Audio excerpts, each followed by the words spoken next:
The State Board will come to order and we'll reconvene, and we're going to take up one we skipped yesterday first, which is action item 5, update on issues related to California's implementation of the Elementary and Secondary Education Act and other federal programs. So the department is ready to present, and we will then act this action item.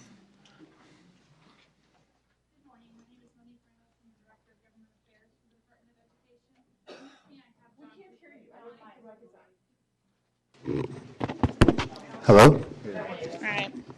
Thanks. Good morning, Monique Ramos, the Director of Government Affairs for the Department of Education.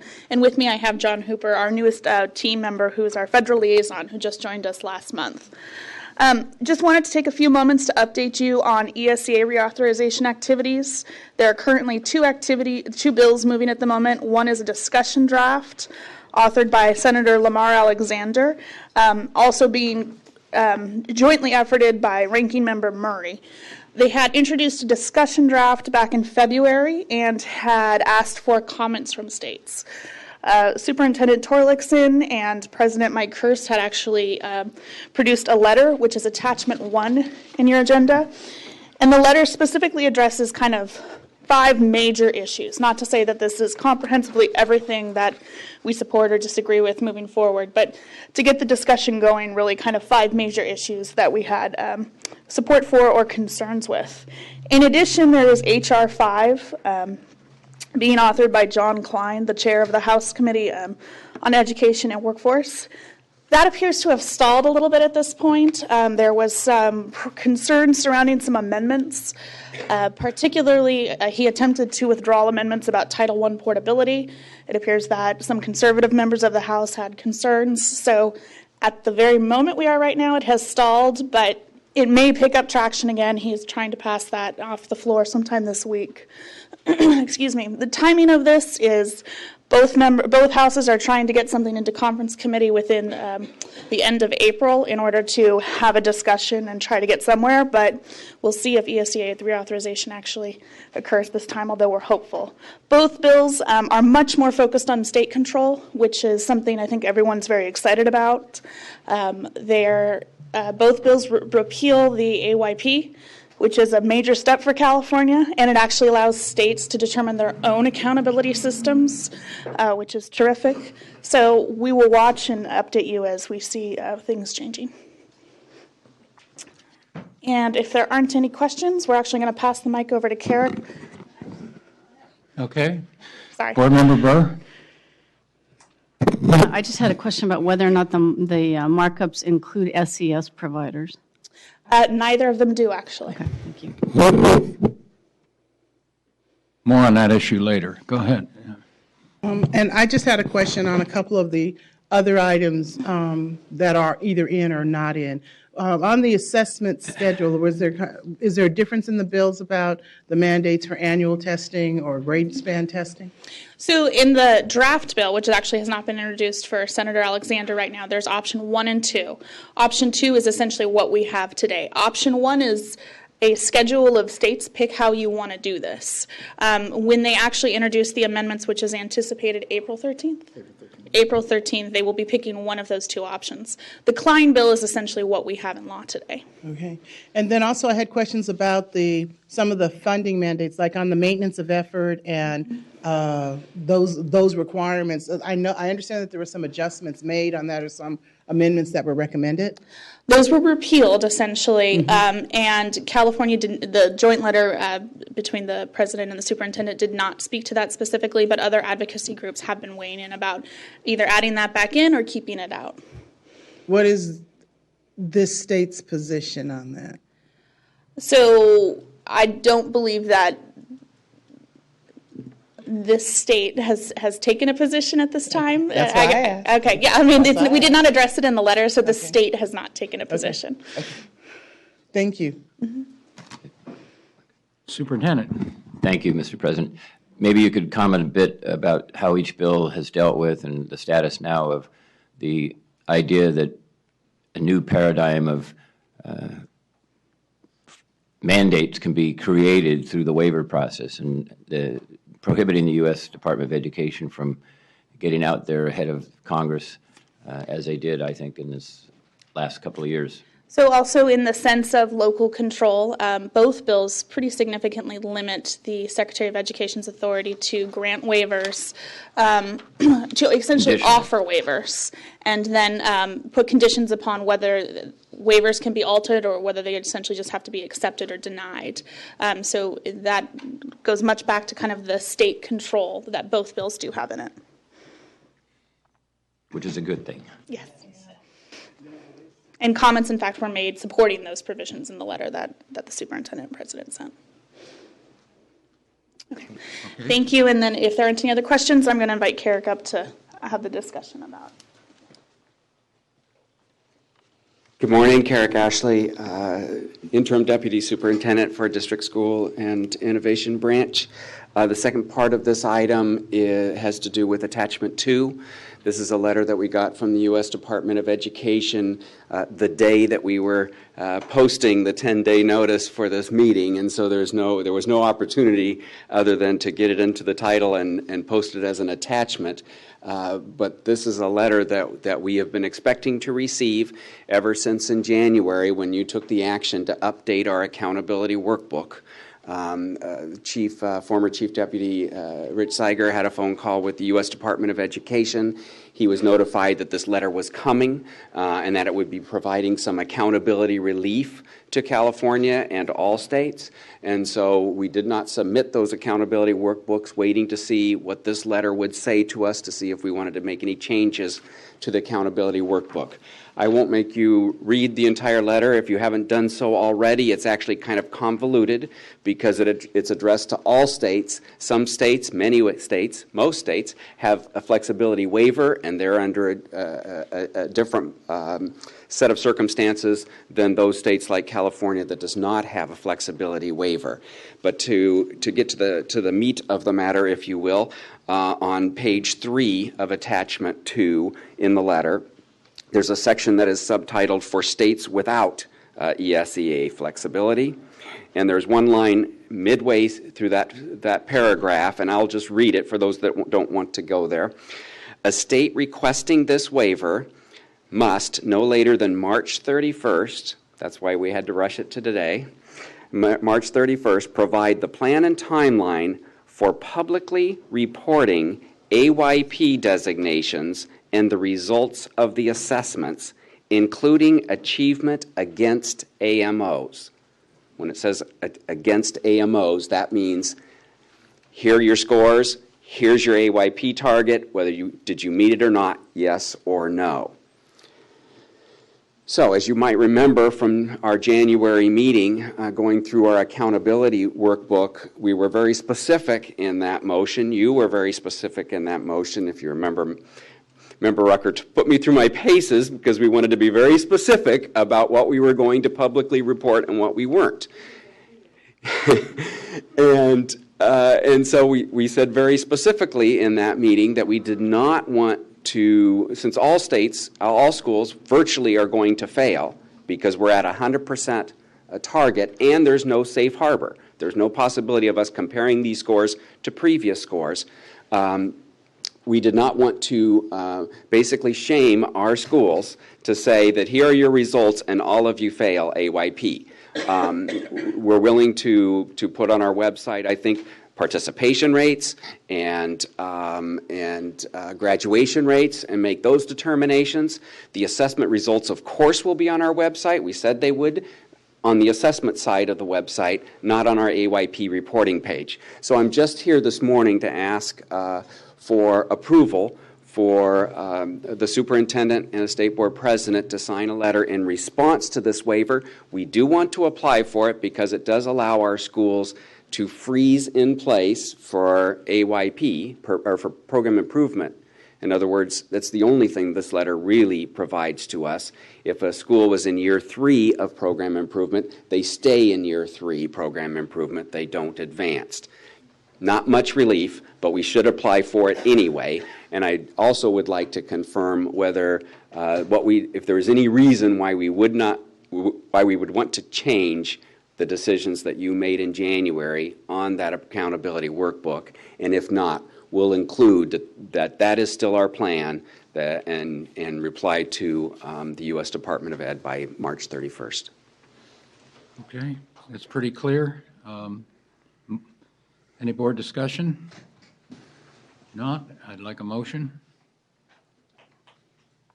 I move approval. Okay, public comment on the motion. There's no one on the sign-up sheet for this item. Okay. Anyone? All right. Board members ready to vote? All in favor, raise your hand. That's approved. Thank you. Thank you. Okay, that's your end of item 5, Carrick? Yes. Okay, if you come back up, I wanted to mention yesterday, and when we had the SES providers here, but was late in the day, that I have talked with Superintendent Torlikson, and we have agreed to have the board consider in May that we submit a waiver to the Department of U.S. Department of Education, waiving the requirement to have SES special providers and allow the money to go directly into the budgets of the local school districts. This is part of what districts get as a waiver from the department when they do the overall waiver, and so we think it is timely for us now to pursue this issue as a single-based waiver. We have done this before. We have the right under federal law to ask for waiver of a specific part of the law without going for the whole waiver that the U.S. Department is offering people. So we would like you to come back in May with that. Superintendent, maybe you want to comment on this too. Well, thank you, President Kirsten. I think this is an action that's needed. Over $400 million are tied up in the Title I sanctions that we think are so illogical, and it goes so much against the grain of where we're going with local control funding formula and subsidiarity and just the idea of local control. The students of California have been shortchanged when hundreds of millions of dollars go into programs that may not be the top priority programs for that school board or that district, or their best idea of how to invest dollars in the education betterment of their students. So I think this is a logical move, and it's well within the law, and we should do it. And we'll have strong support, I'm sure, from districts and superintendents across the state who have been frustrated by the current system. It'd be my pleasure to bring it back in May. Okay, I would hope that people that belong to organizations, individuals, and so on would help us with our congressional delegation in securing this waiver. We have not gotten much support from our congressional delegation on our attempts to get flexibility from the federal government. And so any communications to them after we send this through in May would be appreciated. We're going to talk with them, some of them in advance. All right, so we'll see that in May. Thank you. Okay, now we're back to the regular Thursday order that we should be on schedule. So the next item is item 10 for the establishment of a charter school, new school of San Francisco. So the department will present.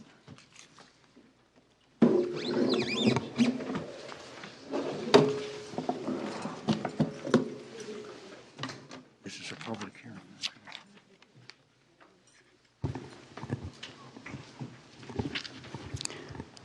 Good morning, President Kurz, Superintendent Torlikson, and members of the board.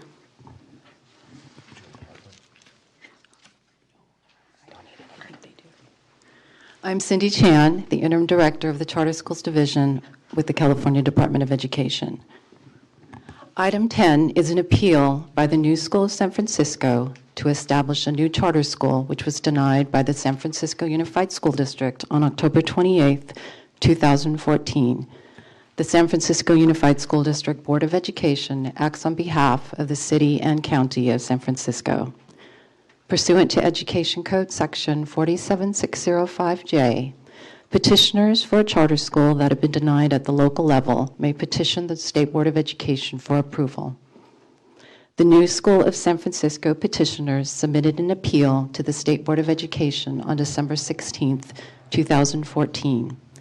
The CDE staff reviewed the petition, and the CDE recommends that the State Board of Education approve, with technical amendments, the petition to establish the New School of San Francisco under the oversight of the State Board of Education for a term of 5 years, effective July 1, 2015 through June 30, 2020. The technical amendments are specified in Attachment 1 of Item 4 on the Advisory Commission on Charter Schools February 10, 2015 meeting notice. The Advisory Commission on Charter Schools considered the petition of the New School of San Francisco at its February 10, 2015 meeting. At that meeting, the Advisory Commission on Charter Schools voted unanimously to recommend approval of the petition. The New School of San Francisco is proposing to serve approximately 88 pupils in kindergarten and grade 1 in the first year of operation, with plans to expand to 264 pupils in kindergarten through grade 5 by year 5. The CDE staff reviewed the New School of San Francisco appeal documents, which include the petition, attachments and appendices, budget information, educational and demographic data of the surrounding schools, and board agendas and minutes from San Francisco Unified School District regarding the denial of the petition, along with the petitioner's responses to the district's staff reports. On October 28, 2014, the San Francisco Unified School District, acting on behalf of the County of San Francisco, denied the petition without written findings. However, the district provided the petitioners with a memorandum dated October 28, 2014, that specified the factual finding that the petitioners were demonstrably unlikely to implement the program set forth in the petition.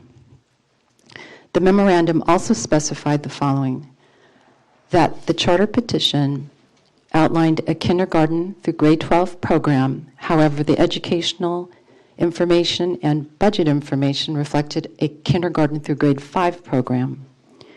Startup funds included a pledged $515,000 interest-free loan to be received in amounts over a four-year period, various amounts over a 4-year period, with repayment terms that could negatively affect solvency. The 5-year salary and benefits budget assumes a state teacher's retirement system employer contribution rate of 8.25% each year, which is understated in contrast to the recent plan approved by the governor and the legislature. And cash flow documents reflected low cash balances in years 1 and 2, with no expenditures in the months of July each year.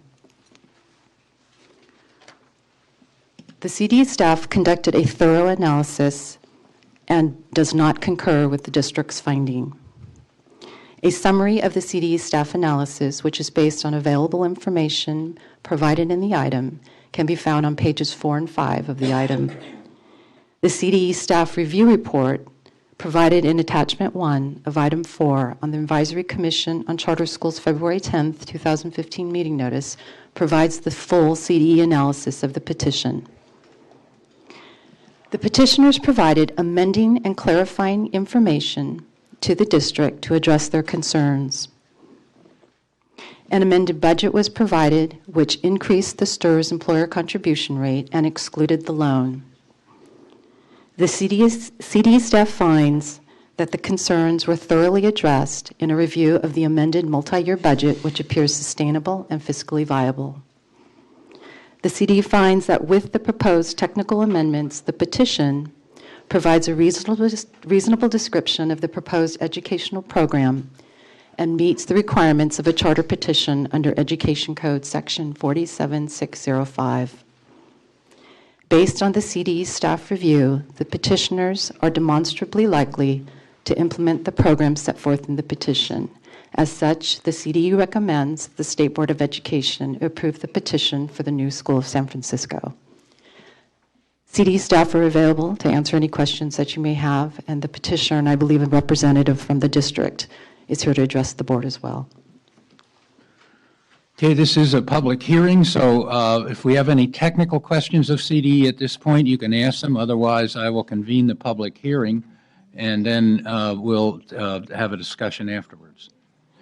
Okay, seeing no technical questions, I declare the public hearing open. Both sides have 10 minutes for presentation, for and against, and so I'll take the people that support the department's recommendation first to approve the charter school. Great. Thank you so much. Good morning. It is both exciting and very humbling to be here today. My name is Emily Boble, and I'm one of the co-founders of the New School of San Francisco. And on behalf of my other co-founder, Ryan Chapman, and all of our families, we're just really grateful for this opportunity. And thank you all for the thorough review that you've done and engaging us in this conversation and giving us the opportunity to share a bit more about our school today. And special thanks to Judy Hall and Cindy Chan and the team at the CDE, which has just been a pleasure to work with them, and really appreciate their thoroughness and the feedback that they gave us in the form of the technical amendments. You should have the memo that we responded to their team with, and we look forward to addressing every single one of the technical amendments upon authorization. So we actually want to start by just sharing a quick video that gives you a glimpse into who we are. We opted not to bring our parents and families to the meeting, just out of convenience for them. And so this is a way for you to hear their stories and their voices. And one note on the video, so all of the images in the video are from one of our 3 pop-up schools. So we've actually prototyped our curriculum, we've demonstrated the model to families, and we've engaged people so that they can learn more about the new school. So all of the footage is from one of our pop-ups, which has just been a real joy, and I hope you like what you see as well.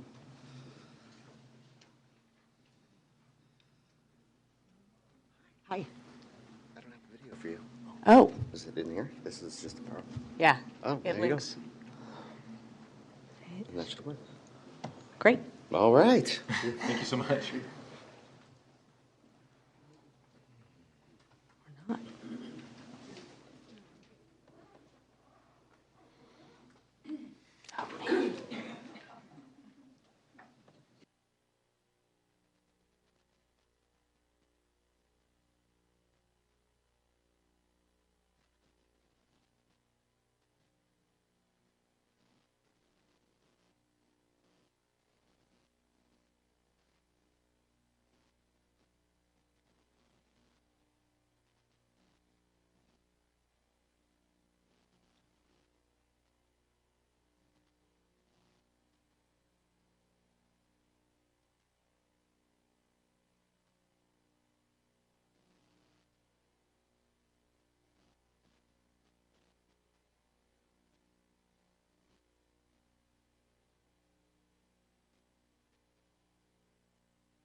As co-founders, Emily and I bring 28 years of experience in education, the majority of which has been leading complex organizations. Most recently, Emily served as the executive director of Teach for America, and I, having founded 2 organizations focused on adult and youth education. We both completed our certification and have graduate degrees in education. Fully appreciating how complex an endeavor this is, we've also deliberately put together a board, a core team, an advisory network that provide deep experience, advice, and support in areas critical for our success, including school management, finance, fundraising, human resources, community engagement, and curriculum development. We are now focused on hiring an incredibly talented team. Our roles for both director of curriculum and lead teachers are attracting standout candidates. For instance, our lead candidate for our director of curriculum is a teacher leader of 16 years, 9 of which has been at one of the state's leading inquiry-based schools. In addition to the individuals supporting us, we are also collaborating with many organizations. For example, the Exploratorium in San Francisco for professional development, the Lab School at UCLA for curriculum design, and the Boys and Girls Club. All in all, an extensive, expansive, and diverse network to help us ensure our success. More details can be found about these individuals and organizations in our appendix. Great. So we'll keep going, and hopefully you'll get to watch the video another time. So our school design in every way is responding to the needs of kids and families and our city's 2025 vision for best-in-class 21st century teaching and learning. And so to this end, Ryan and I have met with hundreds of individuals, listened to parents, collaborated with SFUSD's instructional team to really identify the unique value add that we can offer to families and to the city. And so our goal is really twofold. One is to set all of our students up to thrive, and two is simultaneously we want to advance educational equity broadly by being a demonstration site that documents and partners and shares out with the community. And there are just three aspects of our model that make us unique that we want to touch upon briefly. So first is, and I'm going kind of out of order here, but is that we are an experiential learning model, meaning we take an inquiry-based approach where units start with a big question, and then we use Common Core not as the end goal, but rather as a means for building our students' critical thinking, problem solving, and social emotional skills, and a deep love of learning, all of which we know are incredibly important in today's changing world. And so what we're putting into place here isn't new. These are sound educational practices backed by extensive research. But what is new is that we're making this type of education that is hands-on and incredibly resource-rich available to all kids. And we're confident that we will be able to succeed in delivering upon these principles, in large part because we're collaborating with and learning alongside a network, as Ryan mentioned, of exceptional schools and institutions that have been modeling whether it's inquiry-based instruction or deeper learning or project-based learning for years. And one example is that we've had the privilege of working with two seasoned educators at UCLA's lab school, which has been demonstrating an inquiry-based curriculum for over 100 years. And these two leaders actually designed our 2-week summer pop-up and then came up and facilitated it for our students and families so that Ryan and I could learn from their expertise. And they are continuing to work with us, and we'll do the professional development and onboarding for all of our new teachers this summer. And then the second aspect of our model that I'll speak to quickly, which makes us different, is that we would be the first public K-12 school in San Francisco. And what really excites us about that is that we're able to make a 13-year commitment to kids and families and really get to know children for their individual needs and what they're passionate about so that we can design a learning plan that actually matches where they're at. And for our families, it's a really important aspect of our model as well, given the uncertainty in the school enrollment process in San Francisco, the increased cost of living, and many other kind of things that make it challenging for our families. So in short, having a stable, long-term community is really, really important to our families. And the third aspect of our model that deeply excites us is that we are diverse by design, which goes beyond having our student body represent the rich diversity of our city and means integrating this diversity into our curriculum, our culture, and the way in which we live our values. Not only does this allow each child's strengths, passions, and backgrounds to be honored in our learning environment, but recent research out of Stanford and Berkeley both reinforce that excellence and diversity go hand in hand. Students do better academically in integrated classrooms and are much less likely to grow up with prejudice and stereotypes. In conclusion, we look forward to opening our doors on August 17th, pending approval, and greatly appreciate your consideration to authorize our charter. We welcome any and all questions you might have. And thank you once again. Thank you. Okay, we'll now have 10 minutes for the opponents to come and present their case against this charter.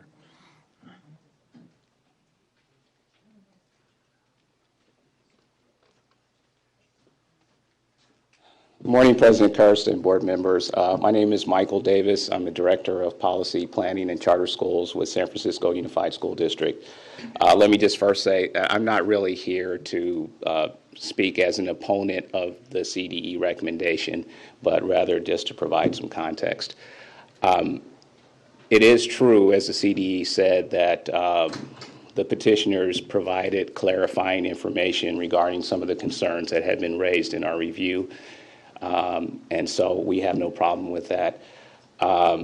What happened was that some of our board members had a real concern over the fact that this was a K-12 petition, and they thought that the petitioners would have a really tough time carrying out that kind of grade span.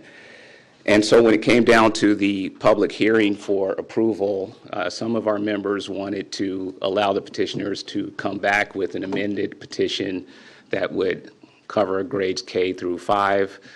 Others did not. They chose to go forward with the vote, and based on that, made the written factual finding that the petitioners were unlikely to carry out the plan. That is one place where I do disagree with CDE. I think we need to come to an understanding as to what constitutes making a written factual finding for denial. We believe we did, so we'll have to work that out. Having said all that, we fully expect that you will approve this charter today, and we have already a good working relationship with the petitioners, and we'll do all we can to help them be successful under your authorization over the next 5 years. Thank you. Okay, that concludes the opponents. So now I want to ask for public comment on this item. There are each public commenter has 2 minutes. Yes, Jesse Aguilar, Derek Mitchell, Elizabeth Maki, Michelle Lowe, and Eric Primat. Please step to the mic and state your... In the order? Doesn't matter. Doesn't matter. Go ahead. State your name. Good morning, everyone. I'm Dr. Derek Mitchell. I'm the chair of the board of New School of San Francisco. Really appreciate the opportunity to describe why I'm so excited about this school and why we're really vibrating and waiting for the chance to get to work on it.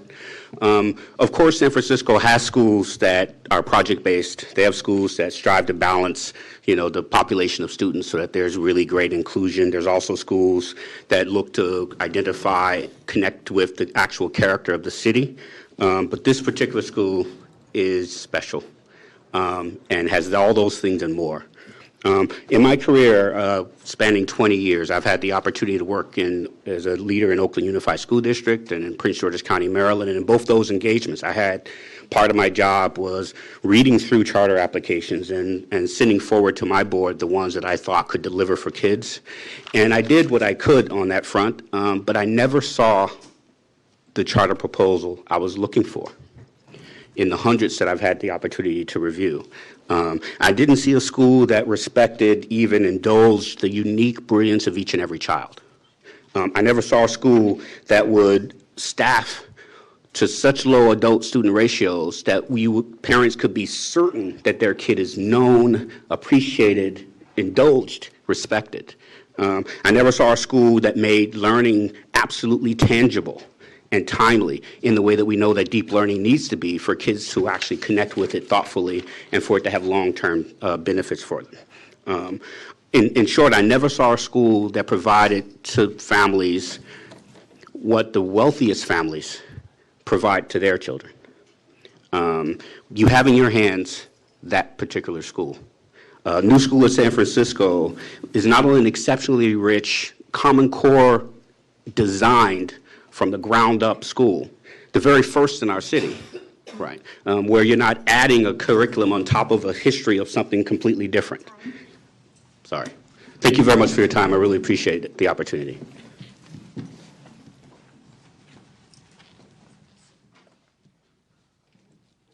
Yes, please line up, other people.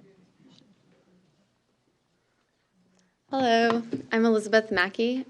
Thank you so much for listening to my remarks on the New School of San Francisco. I'm a supporter, got my shirt on.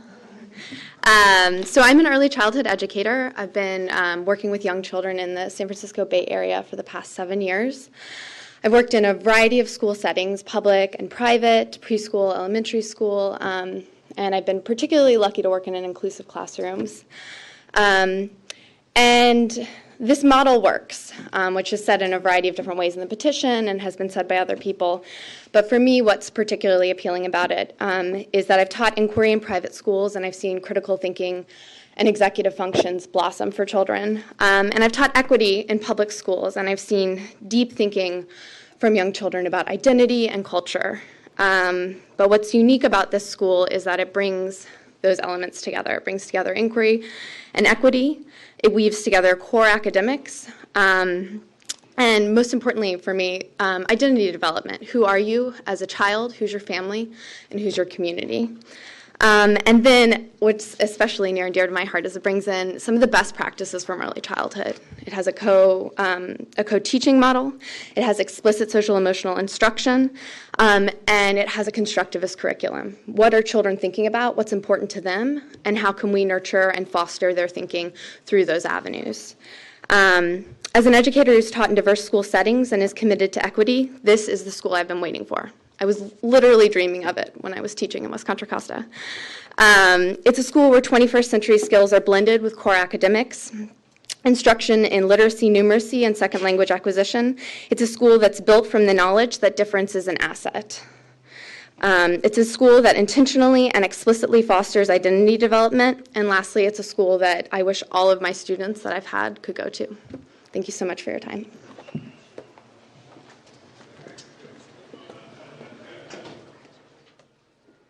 Good morning, Michelle Lowe on behalf of the California Charter Schools Association. We worked very closely with New School of San Francisco throughout this appeal, and we are incredibly confident they will successfully implement this petition.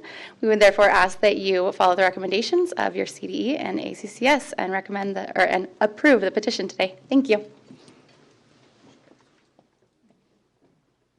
Eric Pramack, Charter Schools Development Center. We've not been working with this one, and I didn't bring my shirt, but we think it meets the term of law. We're also we frequently differ with SF Unified on these sort of matters, and we're really pleased to hear that should you grant the charter today, that they're prepared to move forward and work with the school, and we think that speaks a lot to an improving relationship. Thank you. Okay, that's all the public testimony. Then I declare the public hearing closed, and we're now ready for board discussion of this, and then eventually a motion. Board Member Holliday.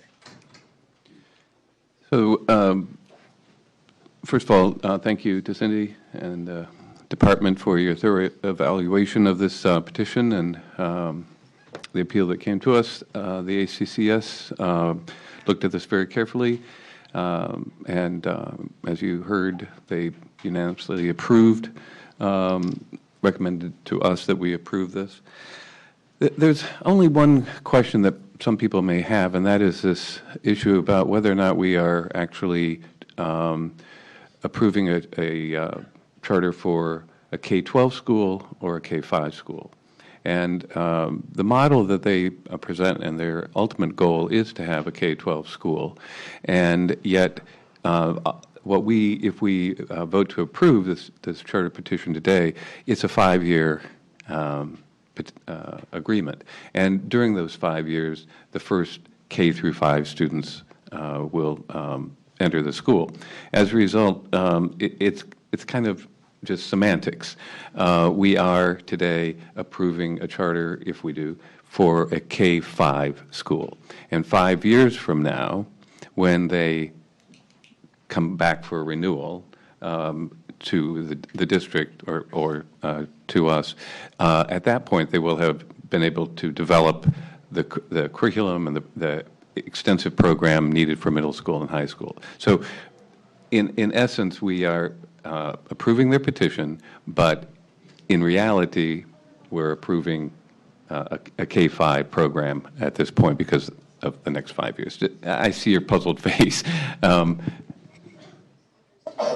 I tried to clarify it. Maybe I just screwed that up. Okay. Other board member comments? I think it's pretty clear. Board Member Rucker. Okay, so I understand that their intention is to create a K-12 program. I also understand that this is something that will develop over time. And so I understand that the petition we're approving today lets them open the school and begin that process. All right, so, and up until the moment you were explaining this other stuff, I thought I understood what we were approving. So let me just ask this question, and it's not, I don't think it's necessarily material to approving the charter, but I'm relying on the additional knowledge you have about what their plans are. So at the end of, say, 1 or 2 years, their 5th grade students will leave them. What, or are they going to get a chance to stay at the school and move on to 6th grade? They won't have 5th grade students. Okay. No, the build-out plan is a 5-year build-out from K through 5. That's what I was trying to explain. Okay. So at the end of this charter cycle, the 5-year cycle, will be when the 5th graders need to move to 6th grade. Right, and then they'll be coming back. They have 5 years to build out their plan, their program for 6th through. See, that's what I thought I understood. Okay, Yeah, so I'm thank sorry. you. I misspoke. Okay, thank you. That's what I thought I was in. Mike? All right, Board Member Williams. And that's correct, Cindy, yes? Okay. One thing I would like to add is, well, first I'd like to say that I love the easy charter items. When they're so clean and straightforward and compelling and, it's not difficult they're not a Gordian knot to untangle. And and Bruce is the strong one between the two of us today, being a little sick. I would like to see the slide. I don't want to take a lot of time on this. I just want you to show the slide or read the list of people on your advisory group and your board. Now, if it takes you forever to load it, just read it. I just need someone to help move the next team's deck. Because you showed that at ACCS. Yes. And can I ask a quick question while you're loading? What's a pop-up school? Great question. So in absence of actually having a building and a school, we thought, how can we present the new school to families, demonstrate our curriculum without having a site? So we did it, the first two we did at the Children's Creativity Museum in San Francisco, and basically kind of took over their theater and brought in trained facilitators to, well, actually the first time it was the two from UCLA's lab school. And then the second time was local facilitators in SFUSD.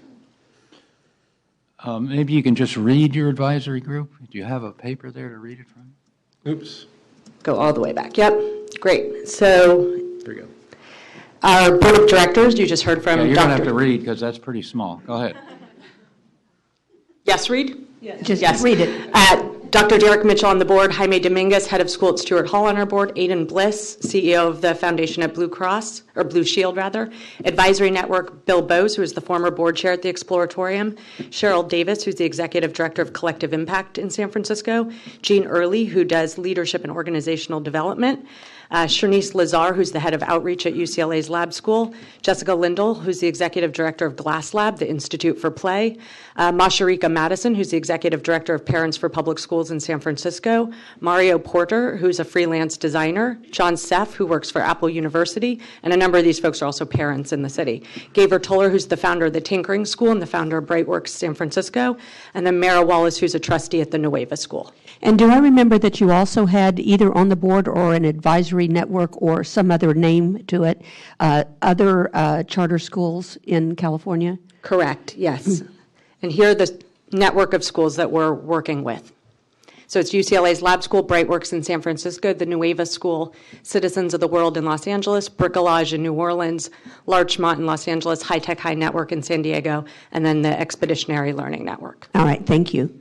The reason I wanted her to bring that up is because I've never seen a charter school petition that's come up before us before that had reached out to that many, pulled in that many high caliber organizations and such a diverse range of types of organizations to support their work. Not only to support the petition, but I'm assuming to support the building of the program going forward. Very impressive. Thank you. Okay, any more further board discussion? Board Member Holliday. Ready for the motion? Yes. I move we approve the CDE recommendation. Second. All right. Is there any public comment on the motion? Hearing none, we're ready to vote. All in favor, raise your hands. Approved unanimously. Thank you. Okay, we're now on to item 11, which is the San Francisco Flex Academy. Thank you.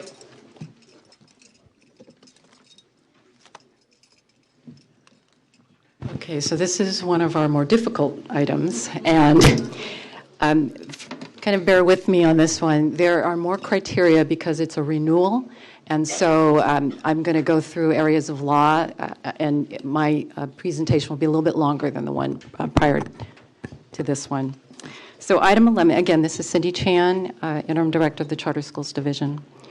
Item 11 is an appeal for the renewal of the San Francisco Flex Academy, a State Board of Education authorized charter school located in San Francisco, which currently serves approximately 90 pupils in grade 9 through grade 12. The charter school was originally approved by the State Board of Education in May 2010 to serve as a grade 6 through grade 12 program. The current charter term expires June 30th, 2015. Pursuant to Education Code Section 47605K3, a charter school authorized by the State Board of Education that is requesting to renew its petition must first submit its petition for renewal to the district that originally denied the charter. San Francisco Flex Academy submitted its renewal petition to the San Francisco Unified School District and was denied by the district on October 28, 2014. San Francisco Flex Academy submitted its appeal to the State Board of Education on December 9, 2014. The CDE staff have reviewed the petition and the appeal documents, and the CD is recommending that the State Board of Education deny the renewal of the San Francisco Flex Academy charter petition. The Advisory Commission on Charter Schools considered the San Francisco Flex Academy renewal petition at its February 10, 2015 meeting. At that meeting, a motion was made to recommend that the State Board of Education approve the renewal petition with the following conditions. The charter school must meet enrollment targets and submit the enrollment totals to the CDE no later than July 1, 2015. The charter school will obtain the 5% reserve as required by all State Board of Education authorized charter schools. The charter school will provide a balanced budget reflecting the 5% fiscal reserve as stated in the State Board of Education Oversight Memorandum of Understanding, and all local control accountability plan subgroups must be recognized. The ACCS vote was 3 in favor, 2 approve, and 2 against. However, because 5 votes are needed to carry the action, there is no official recommendation before you from the Advisory Commission on Charter Schools. The CDE staff reviewed the San Francisco Flex Academy appeal documents, which include the petition, attachments, and appendices, budget information, educational and demographic data of the surrounding schools, and the board agendas and minutes from San Francisco Unified School District's denial of the renewal petition, along with the petitioner's responses to the district staff report. When the CDE receives a petition on appeal, whether it is to establish a new charter or a denial of a renewal by a local district or county authorizer, CDE staff independently review the petition and all documents that were submitted to the local district and county. The CDE staff review report provided in attachment 1 of item 5 on the ACCS February 10, 2015 meeting notice provides the full CDE analysis of the petition. So there are a number of factors required in the consideration of a renewal petition. So I'm going to outline the area of law which provides the criteria, and then I'll provide a brief summary of whether the school met the criteria or not. The full details are provided in the item. Pursuant to Education Code Section 47607A, a charter authorizer shall consider increases in pupil academic achievement for all subgroups as the most important factor for renewal. Increases in pupil academic achievement for all groups of pupils served by San Francisco Flex Academy were considered as the most important factor in the analysis of the renewal petition. However, the lack of numerically significant API subgroup growth data for 2011, 2012, and 2013, and a 36.8 decline in enrollment between 2011-12 and 2013-14 make conclusive analysis of subgroup achievement unreliable. Pursuant to Education Code Section 47607B, a charter school that has been in operation for at least 4 years shall meet at least one of 5 criteria related to academic performance. The 5 criteria are described on pages 6 and 7 of the item. San Francisco Flex Academy meets 3 of the 5 renewal criteria. Pursuant to Education Code Section 47607, renewals of charter petitions are governed by the standards and criteria in Education Code Section 47605, which is the statute that establishes what is required in a petition, including the 16 elements. The CDE staff find that the petition does not indicate how the school will meet the needs of English learners. The item provides more detail in that regard. The San Francisco Flex Academy petition identifies the annual goals and actions to achieve the state priorities identified in Education Code Section 52060D school-wide. However, it does not identify each subgroup of pupils pursuant to Education Code Section 52052.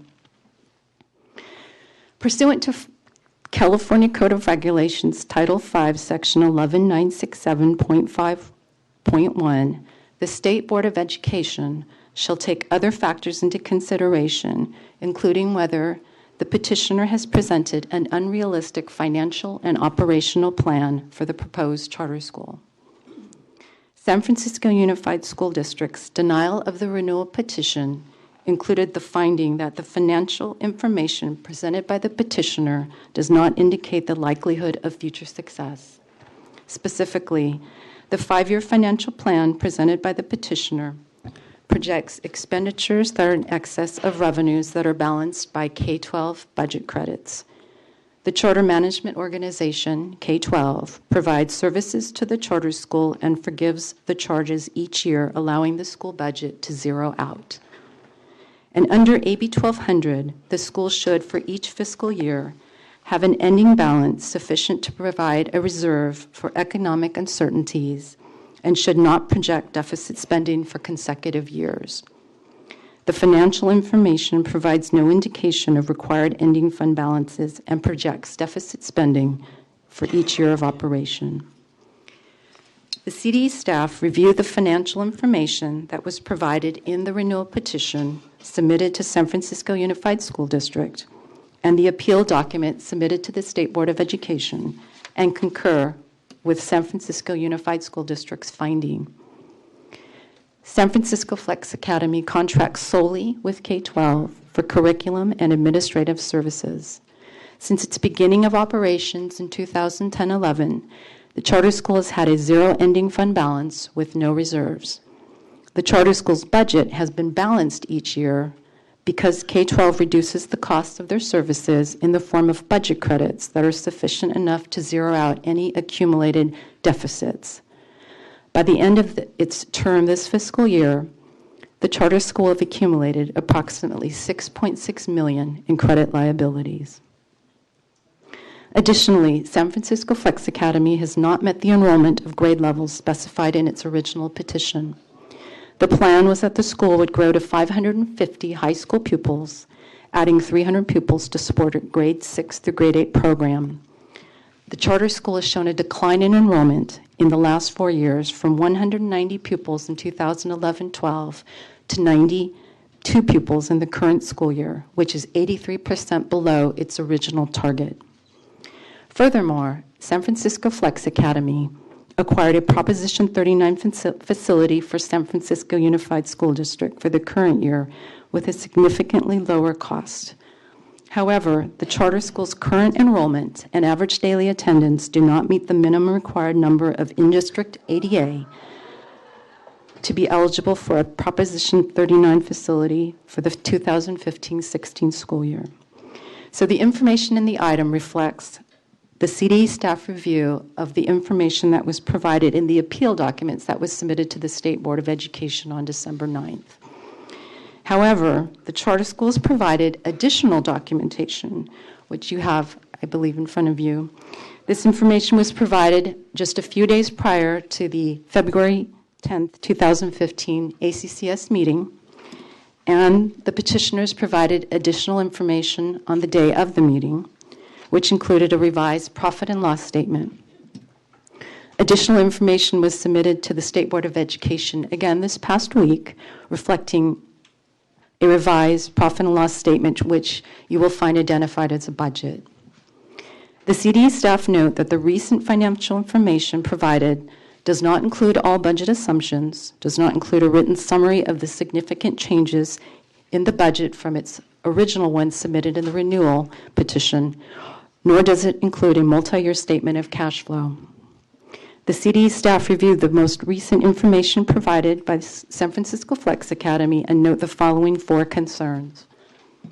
Debt. As outlined in the item, due to deficit spending each year, San Francisco Flex Academy has accumulated approximately $6.6 million in credit liabilities as a result of the balanced budget credits provided by K-12. The charter school recently provided information that reflects an agreement that K-12 will issue a letter forgiving the accumulated balance of any remaining balanced budget credits. However, pursuant to K-12's letter dated January 29, 2015, to San Francisco Flex Academy, the deficit forgiveness appears to be contingent upon the following: finalization of the charter school's 2015 financial audit, which may not be final well past this fiscal year into the fall or early winter 2015, final adjustment of all fees and credits, and resolution of any payments due. K-12 also notes that it will not issue the letter of deficit forgiveness until all true-ups, adjustments, and disputes are resolved after fiscal year 2015. The budget. In a review of San Francisco Flex Academy's budget submitted with its appeal documents in comparison to the revised version that was submitted on March 4, 2015, there have been significant changes noted as follows. The enrollment and the revenues have remained constant between the 2 versions. However, we note that total expenditures were reduced by $764,000, which is a 45% reduction. The school has removed noted K-12 expenditures as it has cited that it will no longer be doing business with K-12, and that makes up $333,000 of the reduction. However, we note reductions in the following expenditures between the 2 budgets. Certificated staff salaries and benefits has been reduced by $179,000, which is a 30% reduction, but noting that the enrollment has remained constant. Curriculum expenditures have been reduced by $160,000, which is an 84% reduction between the 2 budgets. And then there are 14 expenditures that have been eliminated in the recent version, which amount to $181,000. And we couldn't determine the reason for the removal of these expenditures. Most notably, one of the elimination of costs was for audit services of $20,000, and I would note that the audit is a requirement of all charter schools. And also there was a bundle of student instructional expenses which amount to $61,000, which was eliminated in the recent budget. Also, for the past 5 years, San Francisco Flex Academy has been dependent on K-12 for its administrative services. However, there are no management fees or back office provider fees outlined in the new budget. Enrollment. As previously noted, San Francisco Flex Academy has shown a decline in enrollment in the last 4 years from 190 pupils in 2011-12 to 92 in the current school year. The current enrollment and ADA do not meet the minimum required to be eligible for a Proposition 39 facility. In its renewal petition, the charter school is proposing a modest enrollment build-out plan and is projecting a 90% attendance rate, which is below the state average. Consequently, any changes in enrollment could affect the school's fiscal sustainability and may impact its ability to maintain a Proposition 39 facility in future years. And lastly, facilities. The regulations require that in the event a specific facility has not been secured, the petitioner must provide evidence of the type and projected cost of the facilities that may be available in the location of the charter school. Furthermore, the petitioners must provide supporting documentation to reflect reasonable costs for the acquisition of leasing facilities to house the charter school in the event a Proposition 39 facility is not allocated to the charter. San Francisco Flex Academy's budget assumes the current costs for the Proposition 39 facility that it currently occupies. However, based on information provided by the petitioner and the San Francisco Unified School District, the district has not approved the Proposition 39 facility for 2015-16. San Francisco Flex Academy has not provided alternatives for other available facilities or a budget that reflects other facility costs in the event it does not secure the Proposition 39 facility. Prior to the move to its current location, the charter school's facility cost was twice the current amount it is paying. Any increase in its facility cost could reduce or eliminate its projected reserve. Furthermore, if the charter school had to relocate, it could negatively impact its projected enrollment, thereby causing its budget to be out of balance with little or no reserve and could ultimately result in deficit spending for the charter school. The CD staff finds that despite increases in pupil academic achievement, the discrepancies outlined present an unrealistic financial and operational plan for the charter school. Based on the factors considered, the San Francisco Flex Academy is demonstrably unlikely to successfully implement the program outlined in the petition. As such, the CD recommends that the State Board of Education deny the renewal of the San Francisco Flex Academy petition. So CD staff are available to answer any questions, and both the petitioner and the district are available to address the board. Okay, we could have some technical questions now, if people have that, or I could open the public hearing. Technical questions. Cindy, the last part of what you were describing, there was some additional information. I don't know where that is. I heard what you were talking about, but I thought you said we have it in front of us. I think the school had provided about, I think, over about 15 documents since we had posted the item for ACCS. So I think it's been your red folder. Oh, red folder. Red Thank folder. you. Okay, so now we have a public hearing, so I'm going to give 10 minutes to the proponents for the renewal of this charter, and then 10 minutes for the opposition. So I open the public hearing. You have 10 minutes. Please proceed. And page up is... Okay, yeah, don't start until they get this going. It's just... The arrows? I got it. To go right, not up.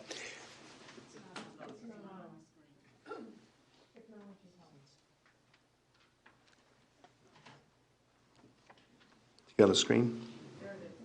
These? Is that on? Oh. Okay. Excuse me. Thank you. Go. All right. Good morning. My name is Mark Kushner. I am the founder and a board member of Flex. Thank you for your time today. I also am an expert in charters. I teach at Stanford, or taught for the last 8 years.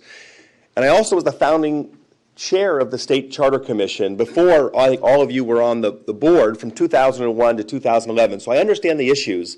And after we introduced my colleagues, I'm going to try to narrow these and try to get through all the fog and look at what the real issues are, in my opinion. Steve and Courtney, want to introduce yourselves?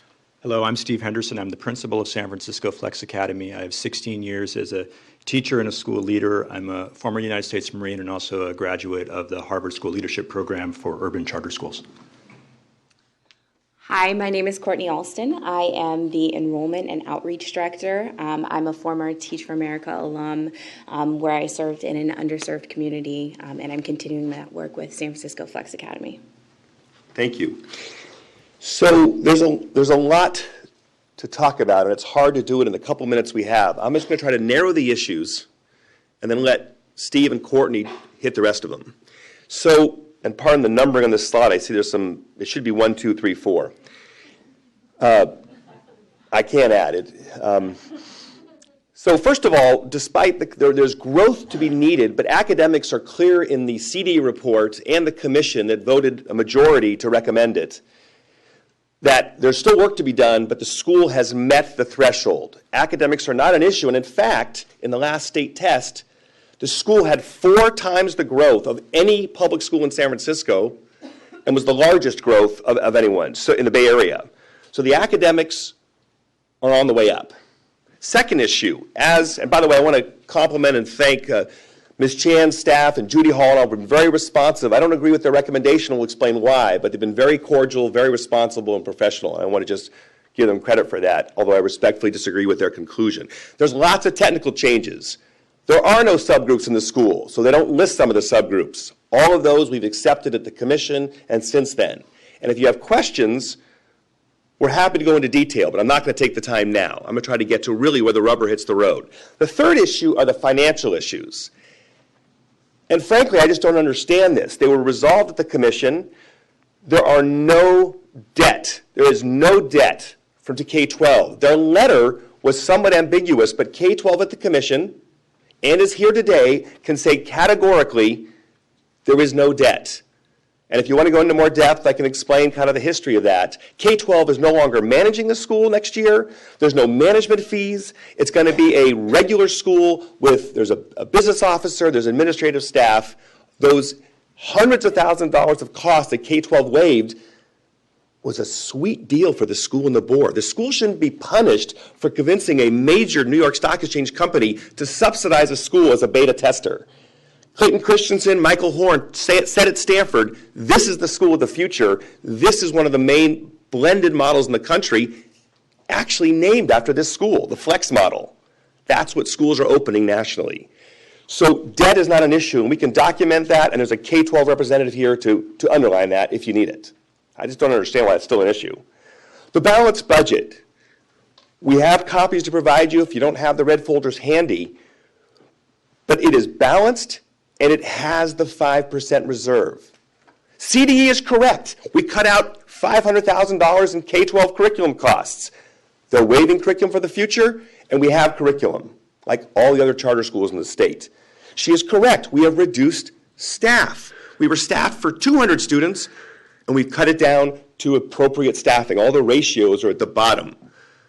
It turns out that there are, I found out this from CDE and CCSA, there are actually 100 schools in California, charter schools, that have less than 100 students. The fact that you're small, the fact that you're lean, the fact that you have very efficient and academic success does not mean you're not viable as long as you can hold enrollment, and that's the next issue. So the budget has been proven by schools around the state it can be workable. We've worked with EdTech. There is staff to handle the budget. I've run many schools around the country. This is a viable budget.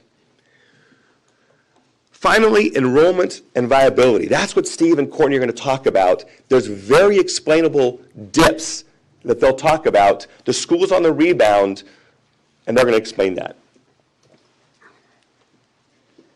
Thank you, Mark. The school is in the rebound, and it reminds me of a quote from Chesty Puller, who was a colonel in the Marine Corps and led the 1st Marine Division in the Korean War in the Chosin Reservoir. And when faced with adversity, someone asked him if he was going to retreat.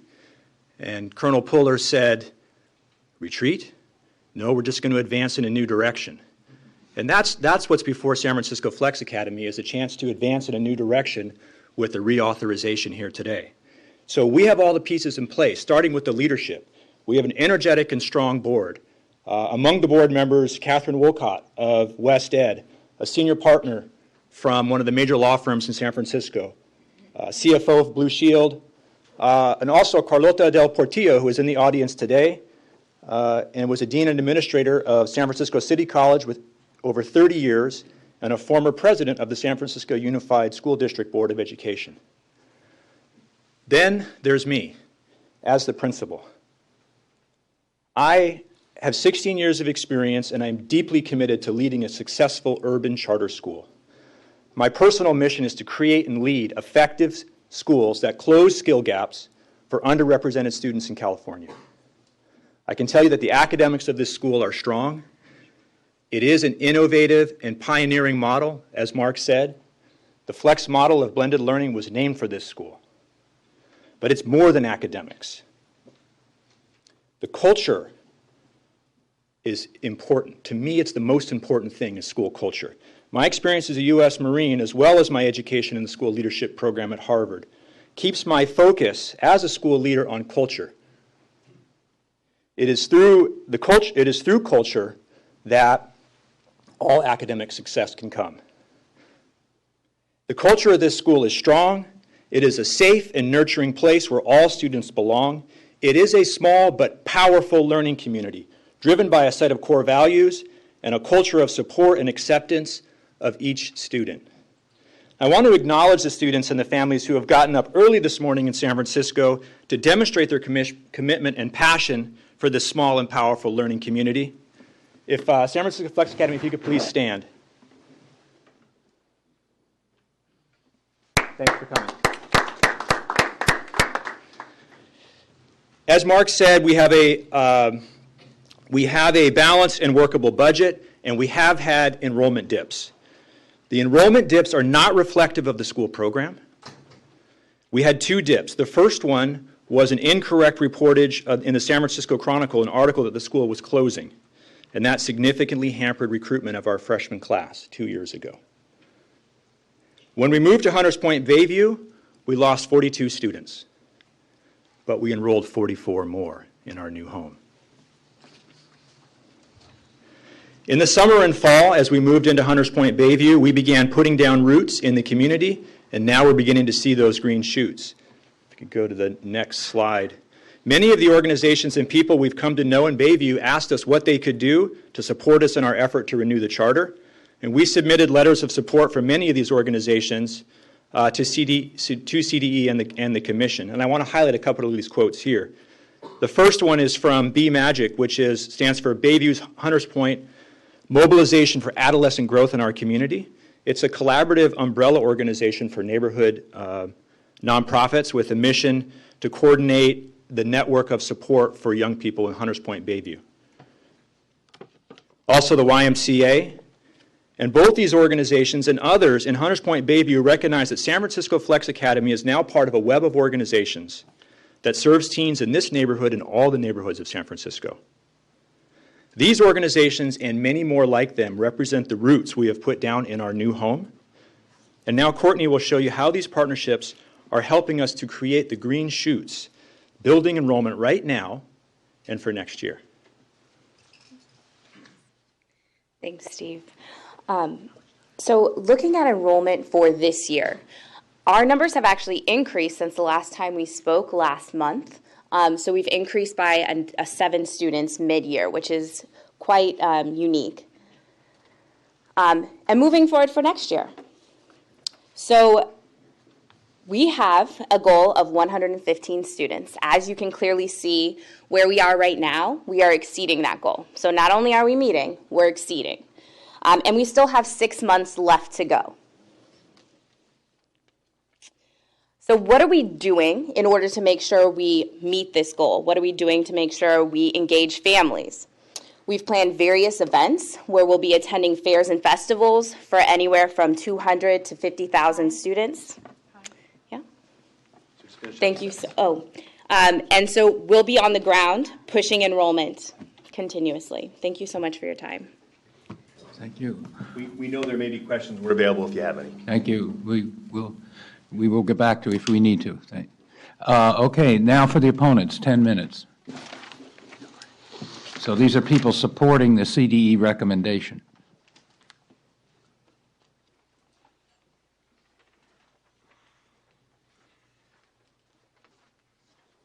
Hi, Mike Davis again, San Francisco Unified School District. I'm going to basically read from some information that I have provided to the board. We're here to further express San Francisco Unified School District's position against renewing the charter for San Francisco Flex Academy. Using the charter school renewal criteria approved by this board in 2011, both San Francisco Unified School District and the California Department of Education have concluded that the charter school should not be renewed. On October 28, 2014, SFUSD denied the renewal petition.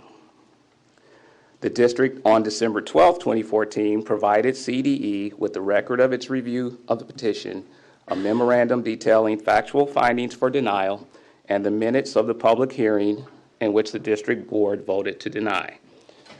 On February 10, 2015, CDE recommended to the Advisory Commission on Charter Schools that they deny the renewal petition under the oversight of the State Board.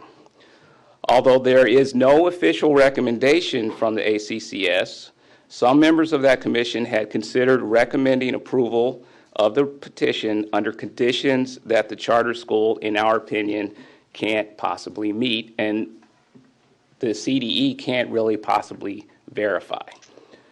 The basis for the district's denial and the CDE recommendation to deny is profusely detailed in the record, and Ms. Chan gave you more information about that today. As documented by SFUSD and CDE, San Francisco Flex Academy has failed to meet State Board of Education criteria for renewal. San Francisco Flex Academy is operated under your oversight since 2010. On April 12, 2013, in a memorandum to SBE, the State Superintendent of Public Instruction reported that San Francisco Flex fell into the fair category of financial condition, and that charter schools in this group are showing some signs of fiscal distress and need to take appropriate action to address the decline in financial condition. Specifically, charter schools in fair financial condition may have out-of-balance deficit spending, budgets, declining enrollment or attendance ratios, cash liquidity that is not adequate, debt levels that are high, declining or low fund balances, or reserve balances that are below levels recommended in the MOU that they have with the State Board. In the 2012-13 school year, 3 years ago, CDE issued a letter of concern to San Francisco Flex Academy regarding the school's ongoing deficit spending being written off by K-12 in the form of budget credits. Flex stated it would continue the practice but would work to reduce expenditures. This information was provided to your board in October 2013. So, the renewal petition came to San Francisco September 23rd. Our renewal review process has been documented by Ms. Chan. We found that the petition had a 5-year financial plan projecting expenditures for each year that are far in excess of revenues. For example, in 2015-16, the school showed revenue of $984,000 and expenditures of $1.7 million, mitigated by K-12 balanced budget credits of $731,000. As has been noted, this has been an ongoing practice after it's been pointed out by CDE staff. The petition provides no discernible explanation of the balanced budget credits. When asked about these credits in the October 1st, 2014 meeting of the SFUSD Budget and Business Services Committee, a representative of K-12 stated that his company provides services to the charter school and then forgives the charges each year in the form of balanced budget credits. The amount forgiven is equal to the school's spending deficit, allowing the budget to zero out. The representative said that the company had provided credits totaling $5.7 million to the school over the previous 4 years. And as CDE has pointed out, that's projected to be well over $6 million by the end of this fiscal year.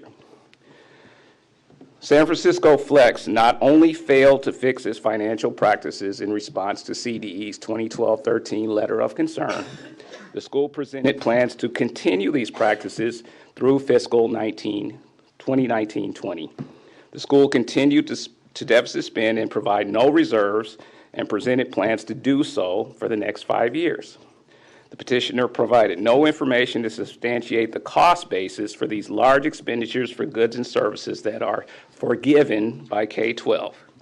The school did provide new financial projections to the ACCS on February 10th, 2015.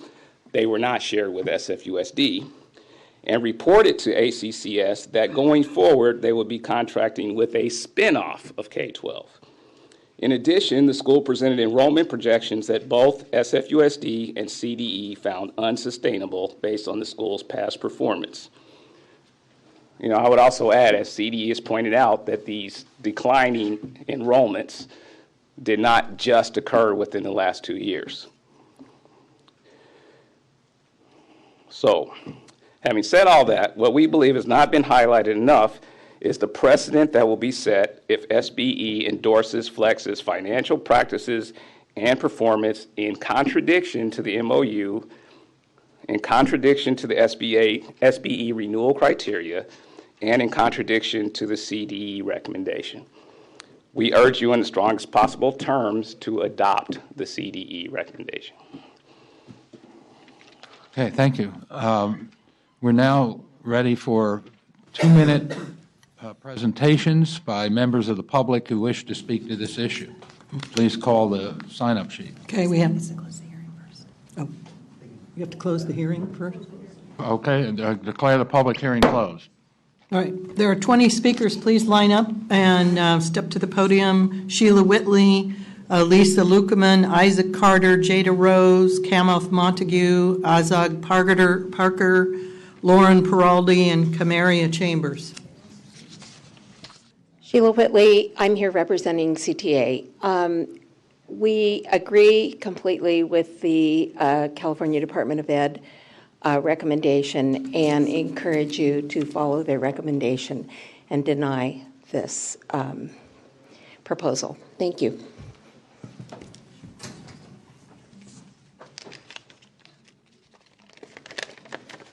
So good morning to all of you. My name is Alyssa Lukiman, and I'm an AmeriCorps tutor at San Francisco Flex Academy.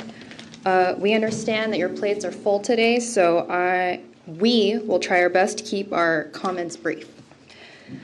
Professionalism, grit, commitment, citizenship, and empowerment. These are the 5 core values of our school.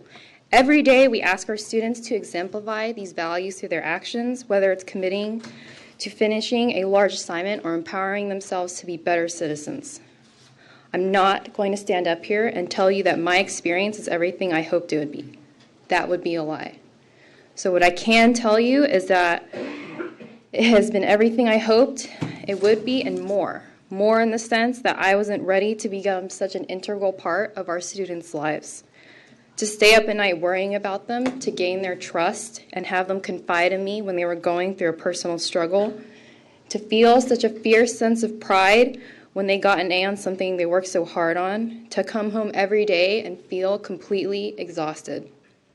When you see the name San Francisco Flex Academy, we hope you think of a small and personalized school that promotes growth and success. We are in a fortunate position to have a high staff-to-student ratio. That's what gives our school an advantage and an opportunity. We're able to give them one-on-one tutoring or sit down with them and create a plan if they are falling behind in a class, We're able to develop meaningful relationships and make each student feel like their voice is heard. Behind me today is a modest part of our community, staff, students, and alumni. We hold each and every member of our school to the same standards, regardless of whether you're staff or student. When you're making your decision about San Francisco Flex Academy today, I hope that our faces are what you will see, not statistics or statements or generalizations. We look out for each other, we support one another, and we hope you'll support us in continuing to serve our community. Thank you. Time.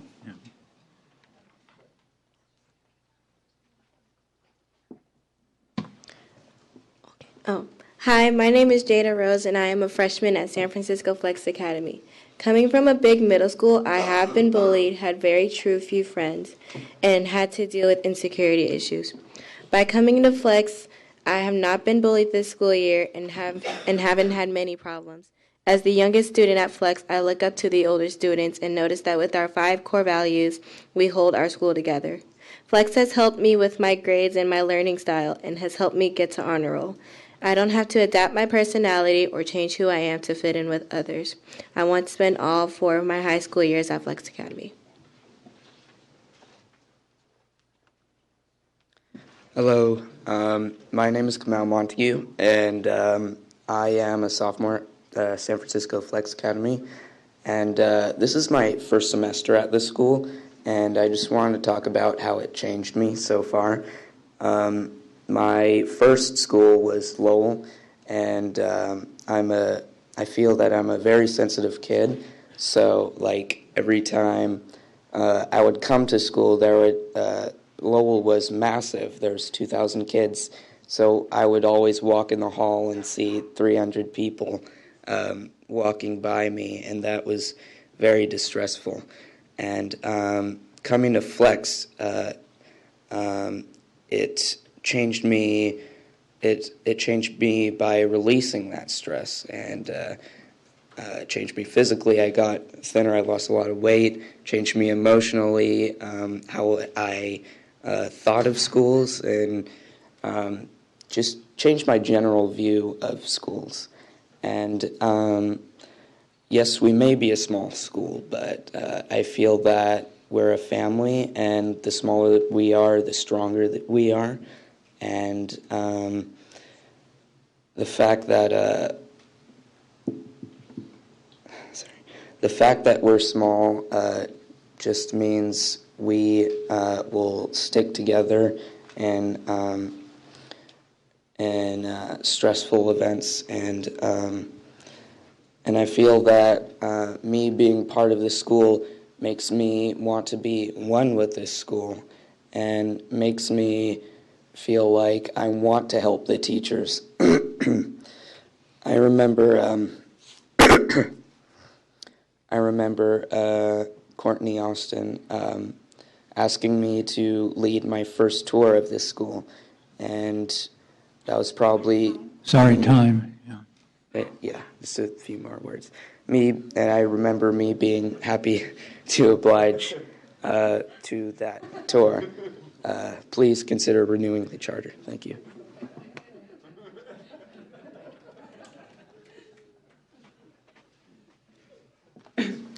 Hi, my name is Lauren Peraldi, and I don't know where I would be without San Francisco Flex Academy. Last year I was a freshman at a typical high school, and my experience was even worse than I expected. At a typical high school, someone with bipolar disorder like myself does not fit in easily. The kids were not friendly, and the teachers and counselors didn't have time for me when I needed it. Every day I would be at my counselor's office, but most of the time I would have to sit in the main office alone, trying to get it out of my system. At my old school, when I would get stressed out from kids or teachers, I would have nowhere to go.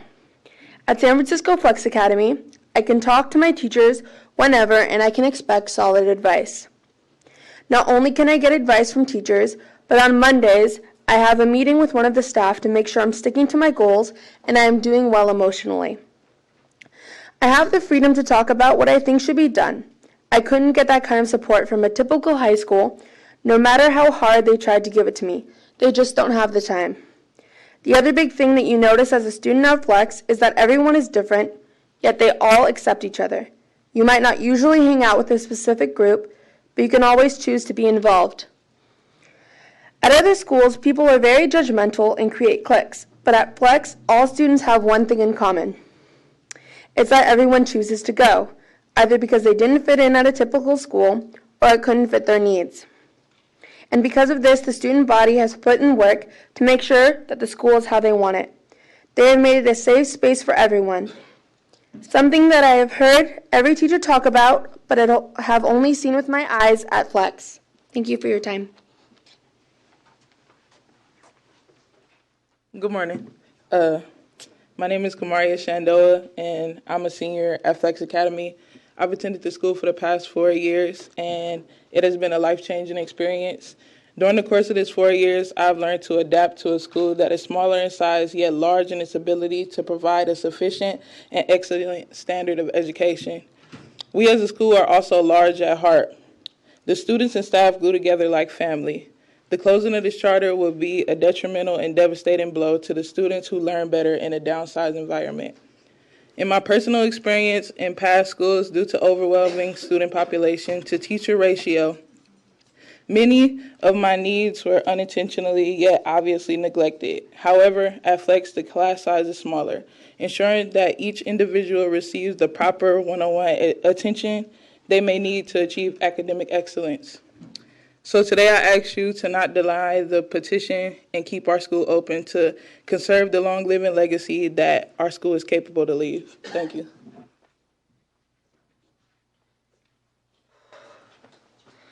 Hello, my name is Isaac Carter. I'm a freshman at San Francisco Flex Academy. About 3 years ago, I was diagnosed with Asperger's, or low-spectrum autism. This causes me to think differently than others, as well as be socially awkward. While I take pride in my disability, it has, over the years, caused me to be alienated from my classmates, which has led to bullying throughout my life. Now, bullying is fine if dealt with, as long as it's dealt with properly. Unfortunately, no school I've gone to was able to do this. This led to me going to Kava, an online school, for 2 years. The thing is, I soon found that I needed some structure in order to do well academically. SF Flex provided that structure. In San Francisco Flex Academy, I found a school where teachers actually cared about one another, where everyone is different, and that's fine, where any bullying will be dealt with by both the staff and the students.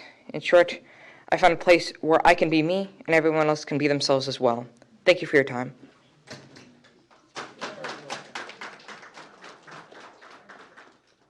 A second. Hi, my name is Alec. I'm a senior at Flex Academy, and this is my 4th year. One thing I want to say about my school is that there are much more classes than usual, than a traditional brick and mortar school. Because they're online, I'm able to access it anywhere on the globe, 24/7. And just having that flexibility is very useful in my success. Another thing is that because it's a smaller campus, it really helps the relationship between the teachers and the students. So I'm able to know my teachers very well. The teachers know me individually, just on a whole different scale compared to a traditional brick and mortar school. And that's what I love about my school. And as you can hear from many of the other students, they might have gone through some of the more tougher things, experiences in their life. And Flex is almost like a safe haven, a second home for them. And to me, Flex is not just a school, but a family. So thank you guys very much. Hi, I'm Matt Kamen. I'm an undergraduate student at UC Berkeley, and I'm also an alumnus of Flex Academy. It sounds to me like SFUSD only has an economical problem with this school. And this school allows for students to be better members of the economy and in the long term promote great economic growth. I know students, some of my closest friends, that are now choosing to go to college. Before, they weren't even thinking about graduating high school. So this school is succeeding in promoting education. SFUSD does not sound like it's promoting education if it thinks that it should stop or hinder the development of students. I see plenty of potential in high school, or I saw plenty of potential in high school. And I believe that many others can benefit from this. It is a small school, but that is what allows everyone to grow and develop successfully. It's very diverse. I saw plenty of people from all over the world. I myself am from France. There are people from Italy. There are people from South America. I don't see that at every other school. I don't see the development of culture everywhere else. It's very close-knit, and this allows for people to be together. And economics is not what should determine someone's education. It should be progress in knowledge, and education is not simply a financial institution. If you regard this as a financial institution, then yes, there are some problems, but this is for education, not short-term economics. Thank you. Hi, I'm Diana, and I am an undergraduate student at UC Davis. I'm also an alumna of San Francisco Flex Academy, and honestly, unlike my friend over there, I don't understand any of the numbers or logistics that they've been spewing for the last time. I don't even know how long. But anyways, what I do know is that I can give you guys a perspective of the perspective of a student that went through this educational system. And I can honestly say that transferring from a public school to Flex Academy was one of the best decisions that I've made so far in my life, because I've experienced a tremendous amount of cultural diversity, and it's through this school that I really understood what an education system is really for the students. It's not about the numbers, it's about the students. And the school really provided something really personal for me. personal relationships with other students and with faculty, and I still connect with most of them on a daily basis. And I'm just, yeah, my experience at Flex Academy has been really great, and I just want other people to continue being able to experience this kind of personal educational system that is not, that despite the kind of failing numbers has been very wholeheartedly giving to the students on a daily basis. I've really experienced that on a personal basis, and I'm really glad I came to the school. Thank you.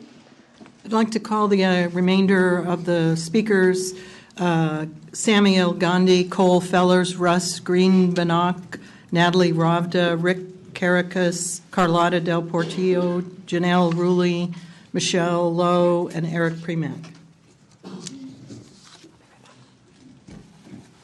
Good morning. My name is Rick Caracas. I'm the social studies teacher at San Francisco Flex Academy. If you were to ask the staff of San Francisco Flex Academy why we teach, where we teach, and with each other, they would give you two reasons, because we've spoke about this many times. One is the staff. We have an amazing staff that cares a lot about our students. We bleed and we die for our students. I myself commute all the way from Sacramento to Hunters Point Bayview. That's a 3-hour commute, both directions, to make sure that I can be there. I'm in my car trying to get to this school longer than most of my students are in class. We love this school. We love our students. The second reason is going to be because of the students themselves. They have an amazing culture. They love each other. It's stronger than we are. We didn't instill it in them. They instill it in us. They instill it in their school culture. They take ownership. I don't know if you've noticed, but there's something magical going on in San Francisco. There's something magical going on at Hunters Point. There's a lot of schools, there's a lot of educators, and there's a lot of money and resources that are leaving that area right now. But you have a staff, and you have a culture and a community that are committed to providing excellence in citizenship and a student body who are ferocious in fighting to get into this world. I keep contact with all of the alumni that have left our school, and they've gone on to become amazing members of our society, internationally and here in the States. We have lost our opportunity. 3 years ago, our landlord at 555 Post Street tried to jack up the rent on us and kick us out, have us evicted. 1 year ago, we got notification that we were going to have to move to the Hunters Point Bayview. And since we've been in Hunters Point Bayview, we've done nothing but reach out to community partners such as College Prep and College Track YMCA. This school is doing anything and everything we can to grow roots. And if we are uprooted in a time when we are just now starting to have roots and project our students into the world, it would be very tragic. So please, do the right thing. Look at these students, understand what we have, understand the momentum that is moving forward. I know that I'm standing with a good school, and I have 30 furious fighting Falcons who are willing to agree. Thank you very much for your time. Good morning. I understand the need to be brief, so instead of waxing poetic on Flex, as I certainly can, in a number of languages, I'm going to just give you the main points as to why I've come all the way from San Francisco to speak to you today. I am Carlota Texidor del Portillo. I have worked in education for over 40 years, and I retired as Dean of the Mission Campus of City College 4 years ago. I served 8 years as a member of the San Francisco Unified School District Board, so I certainly understand their point of view.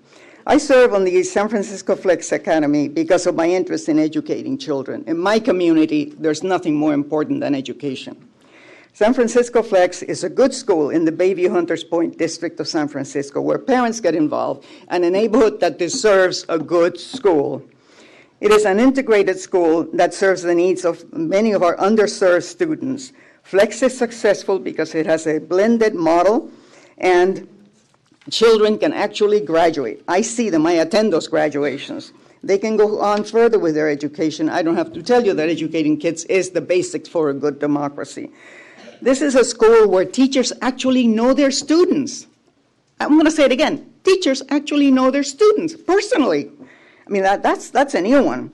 I consider San Francisco Flex such a good school that my grandson, even though we can certainly afford a pristine private schools, my grandson will be going to Flex this fall. That's how good that school is. At least, please, give them an approval with conditions. but give us a chance to serve the kids that we've been serving. We deserve it. Thank you.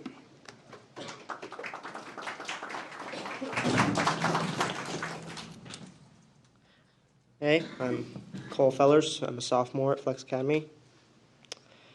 I have always had anxiety, and at other schools I didn't really fit in because of that. People would pick me out because of slight differences, and they would bully me.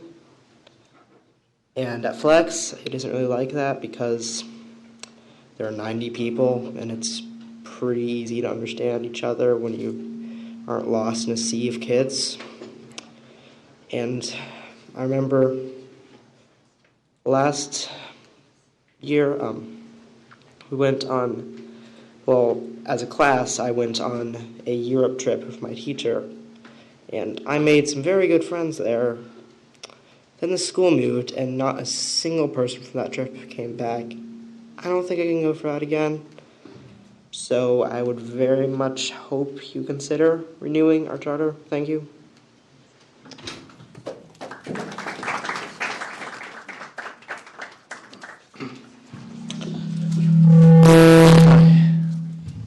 My name is Sammy Elgandy, and I am a senior at Flex Academy. And I came last winter from my previous school, which was Raoul Wallenberg, and I had, I'm going to say, tragic grades there, failing almost all my classes, truant, lots of other stuff. But as soon as I came to Flex, my grades improved to such a high degree that I was on the honor roll for the longest time, and, you know, I have perfect attendance, and it's just great for me here. And because at my previous school, there was a lot of problems. Oh, I'm sorry.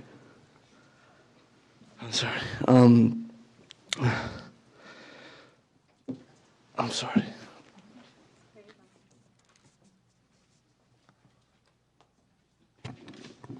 Hi, my name is Natalie Rada, and I'm in my junior year of high school.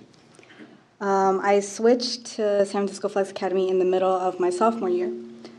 I wasn't surprised that I had to switch schools because historically in my family, we have not graduated school on time, and we usually go from different schools. So I'm happy I didn't have to go through the exact same experience that my brother and my sister did. Instead, I'm happy with the very first school that I switched to.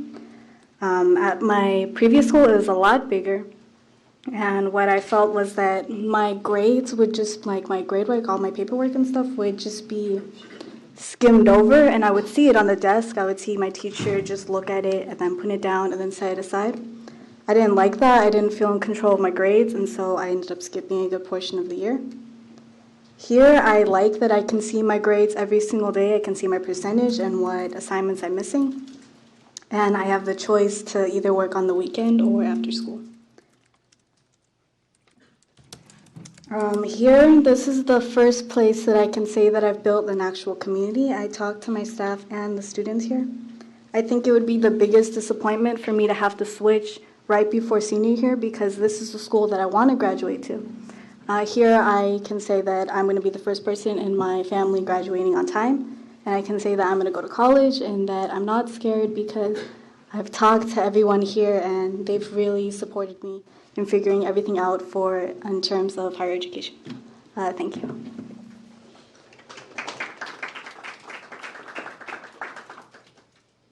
Good morning, Board President, Cursed State Board members. My name is Janelle Rulli. I'm an attorney with the law offices of Young, Mitty, and Core. It's always hard to follow the students. We appreciate the board's time this morning on this important matter. On behalf of SF Flex Academy, I urge you to set aside the CDE's staff recommendation and follow the majority of the ACCS members who voted on this item and today renew this school. As you've heard, SF Flex has attracted a tremendous community of students, and their school means everything to them. While its enrollment has fallen short of projected enrollment numbers, SF Flex remains a viable entity and it continues to grow. Over the past 5 years, the charter school has been a cooperative and engaged partner with the CDE. This is a small school with huge potential. We ask that you give them another term to really turn the corner and take off, as we know they can. There are only 4 reasons why a charter renewal may be denied, none of which are present here.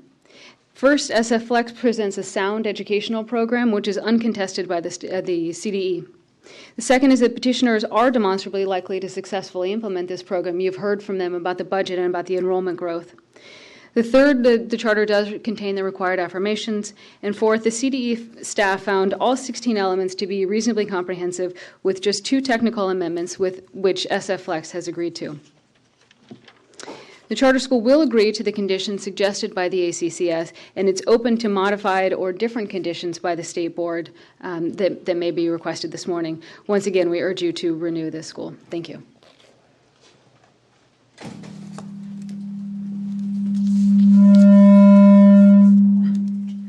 Good morning again. Michelle Lowe on behalf of the California Charter Schools Association.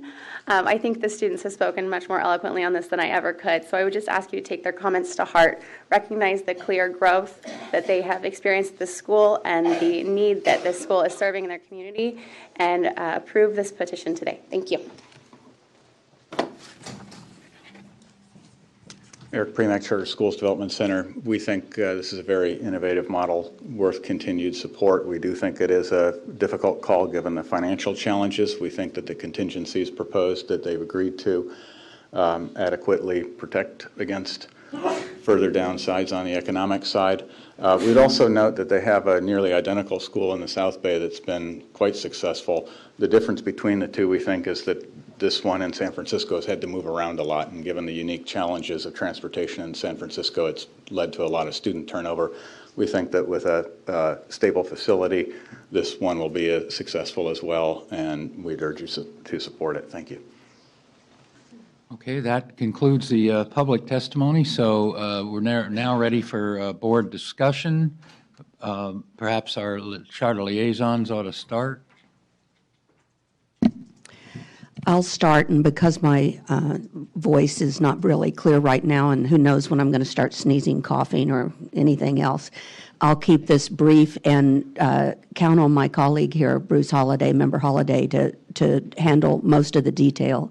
There's just a couple of points I want to make about this. We started by saying this isn't going to be one of the easy ones because there's some areas that I think are both maybe a little concerning as well as really unclear and hard to understand. That's one part about it, is the issue of the what is considered credits with the K-12 model.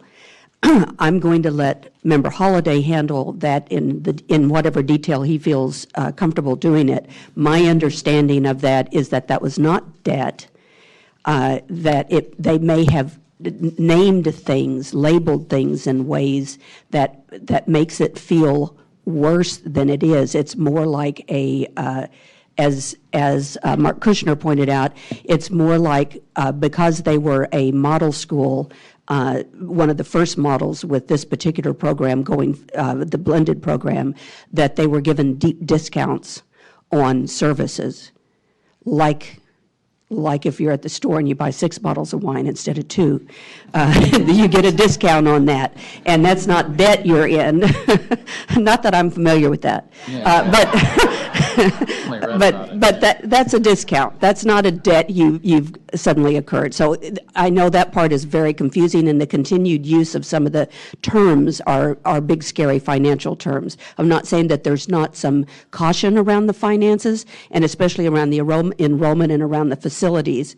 I do think that the need to move twice, in part due to the really high rent in San Francisco, which has exploded with the rebound in the economy there, the change to the facility in Hunters Point. My understanding from the ACCS meeting is that they used to be more of a regional school that pulled kids came in from a wider region on BART and other transportation, and when they moved to Hunters Point, that wasn't they had to start focusing on being a local neighborhood school, and so that created a change in the enrollment. But they're working very hard to create a community there and a family there and regrow that. I want to mention that the flex model, I'm familiar with that. The past couple of years, I've toured blended learning charter schools in California and looked at many of the models. I'm familiar with the work of Clayton Christensen Institute on blended learning models and know that the flex model, which is one of in their schematic of different kinds of models, that this is the prototype for that.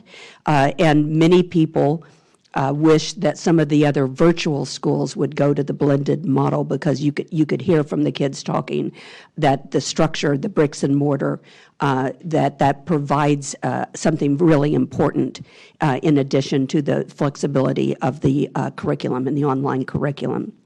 I also want to mention that the ACCS, it was disappointing that there were only 5 members there. The 3 that voted in favor were Bruce Bauer, did I say Bruce? Brian Bauer, Mark Ryan, and Chris Thompson voted in favor of creating some conditions and giving this school a chance to meet those conditions and to continue. And I asked, as I often do, Brian to please provide a summary of why they reached that decision, and Member Holliday has a copy of that he can draw from as he responds to your questions about this on why the reaction to each of the findings and why they felt like it was still worth approving. And finally, I want to make one last comment. And that is, all of you have been on the board with me now for 4 years. You might have noticed that I tend to be kind of a sucker for schools that do a really good job of serving a really vulnerable student population. And I'm not going to apologize for that. One of the things I have learned being on this board is that there are students who feel for whatever reason, and multitudes of reasons, that they don't fit in to the traditional public school, and they might not even fit into some of the charter schools. But they find a home in a certain charter school that creates a culture that just wraps around them, and whatever individual difference they feel they have with other students or within their family or the community, they feel accepted there and they feel like they can thrive there and they can be successful. And kids need that. That's not a reason to approve a school that's not going to make it. But it's, in my opinion, a reason to take a good look at a school that has almost everything going for it and is working really hard to stay with their kids and pull out. Those kids are not likely to find another home easily and make the transition easily. And that's something I think is worth thinking about. Board Member Holliday. I think I'd rather wait and then hear from the other board members some questions you have. I do have a couple of questions for the petitioners as well, but why don't we let other people go? Okay, other board members. Board Member Strauss. So I just had a couple of questions, and you, Member Williams or Member Holliday, because you heard the hearing. So I looked in their application, and they talk about not being a virtual school, although they do a blended model, that the kids are expected to go 5 days a week, and it talks about instructional coaches. Clearly, listening to the testimony, you've got a small connected community that creates a safe place for students with a variety of approaches and engagement.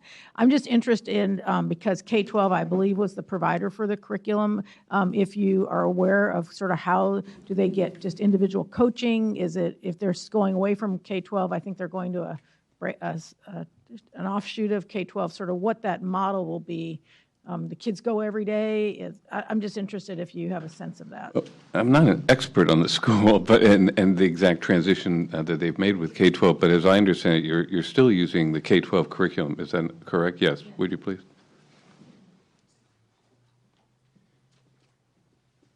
K-12 will no longer be managing the school, but we'll be using a separate company, not for management, but for curriculum called Fueled Ed. It's using Aventa courses, which is owned by K-12. It's in our budget. It's affordable. What we can't afford is that very large management contract. And the model and maybe the principal is the best one. I mean, either of you, I'm just interested in the delivery. Yes. About the engagement. Obviously, the connection kids are getting are not so much online. They're getting it from the adults who work with them. So I'm interested in sort of what the structure was. I'm the one who originally designed it, and Steve could add a few sentences perhaps. The students are there 5 days a week. You are correct. What's powerful is that the content is digital on site.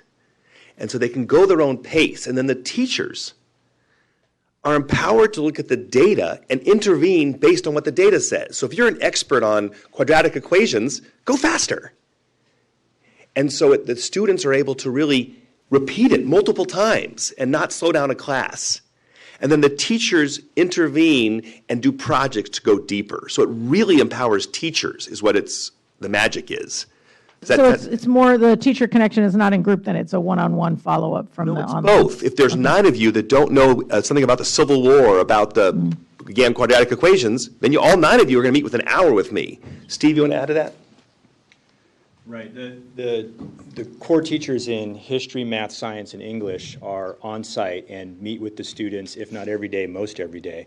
What the blended learning model does and the K-12 curriculum does is built into it are checks for understanding through quizzes, mid-unit tests, unit tests. So teachers are able to differentiate on the way in and be able to be more strategic on differentiation even prior to the student being in the classroom with them through the data generated with the online curriculum. Right. Thank you. My other question, since you were at the ACCS hearing, was ACCS, and obviously the financial issues are a serious issue of being viable and being in debt and trying to modify their budget. Was there an agreement by the ACCS? I know there's a disagreement on the vote, that they financially were viable going forward based on the adjustments that they've made in their planning?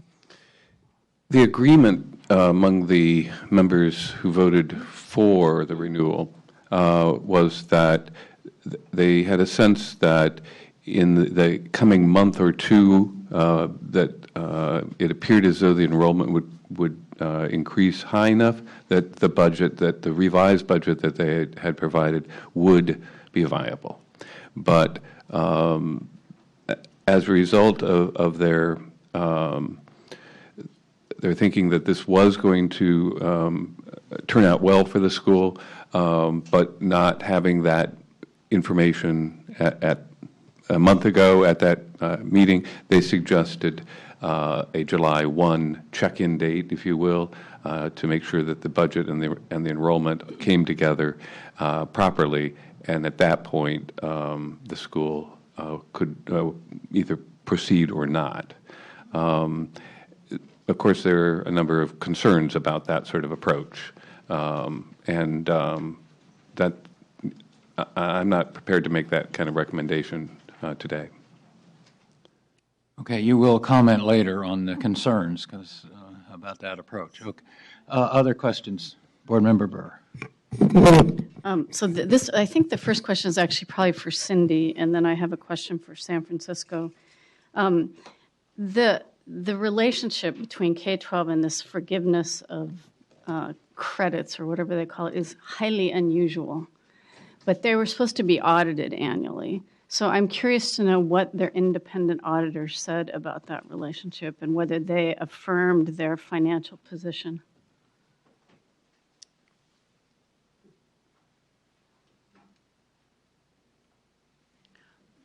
Everybody's looking around. Sure, go ahead. I'm on it. Hi, go ahead. 5 years of clean audits, proved everything, never held out of compliance with CDE. CDE did send a warning notice saying, you don't have a reserve, but at the end of the year, it was always a balanced budget, so there was never out of compliance. The school has never had a deficit. Never had a deficit, and the auditors supported it with no findings 5 years in a row. Okay. Pardon me, 4 years, because this 5th one hasn't been finished. So the letter, let me just, and this is probably you and Cindy, Mark, but the letter that I'm looking at, which I just lost on my screen, but it's from K-12, and I think Cindy referred to this in the opening. It's kind of a qualified letter. I agree. Right. It says, we're going to forgive you. However, you got to true up any adjustments. It doesn't release you from whatever agreement, which we don't see, which gives me pause that they will, if you were only able to balance your budget out of the goodness of their heart And now they're saying, well, now that we're severing this relationship, there's still kind of a hook there. That makes me very nervous about your financial condition. That's a very understandable concern, and it was addressed at the commission. It can be addressed again very, very easily. It's a large company. They would always waffle. But basically, and from the very beginning, we provided the contract. They have to give the waiver to have a balanced budget. They can't waffle on that. But the letter, I thought, was somewhat obfuscatory. It was somewhat gray. And so actually at the commission and here today, K-12 is here and has said categorically at the commission, there's no debt. So verbally they've said it. If we need a condition of a letter with K-12 confirming that now, we can get that. I've spoken to their senior staff. They agree with it. But that letter from a couple months ago was somewhat gray, I agree. But they have affirmed it verbally, publicly, on the record. And we can, if that's a condition, we're happy to agree to that. Okay, well, so maybe Member Holliday wants to say something about that. For a short period of time, I lived in a very similar environment with a management company above a charter school that I was opening up at.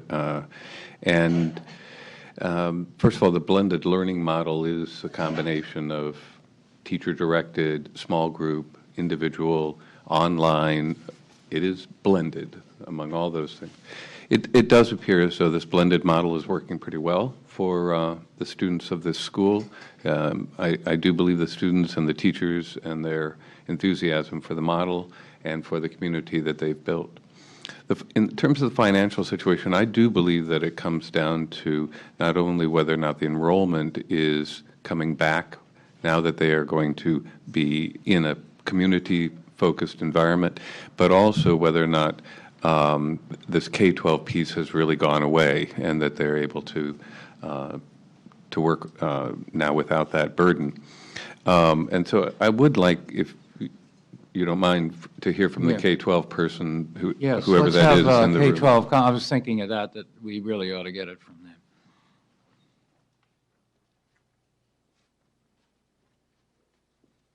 Hello, my name is Paul Mazzarella. I'm the Director of Finance for K-12.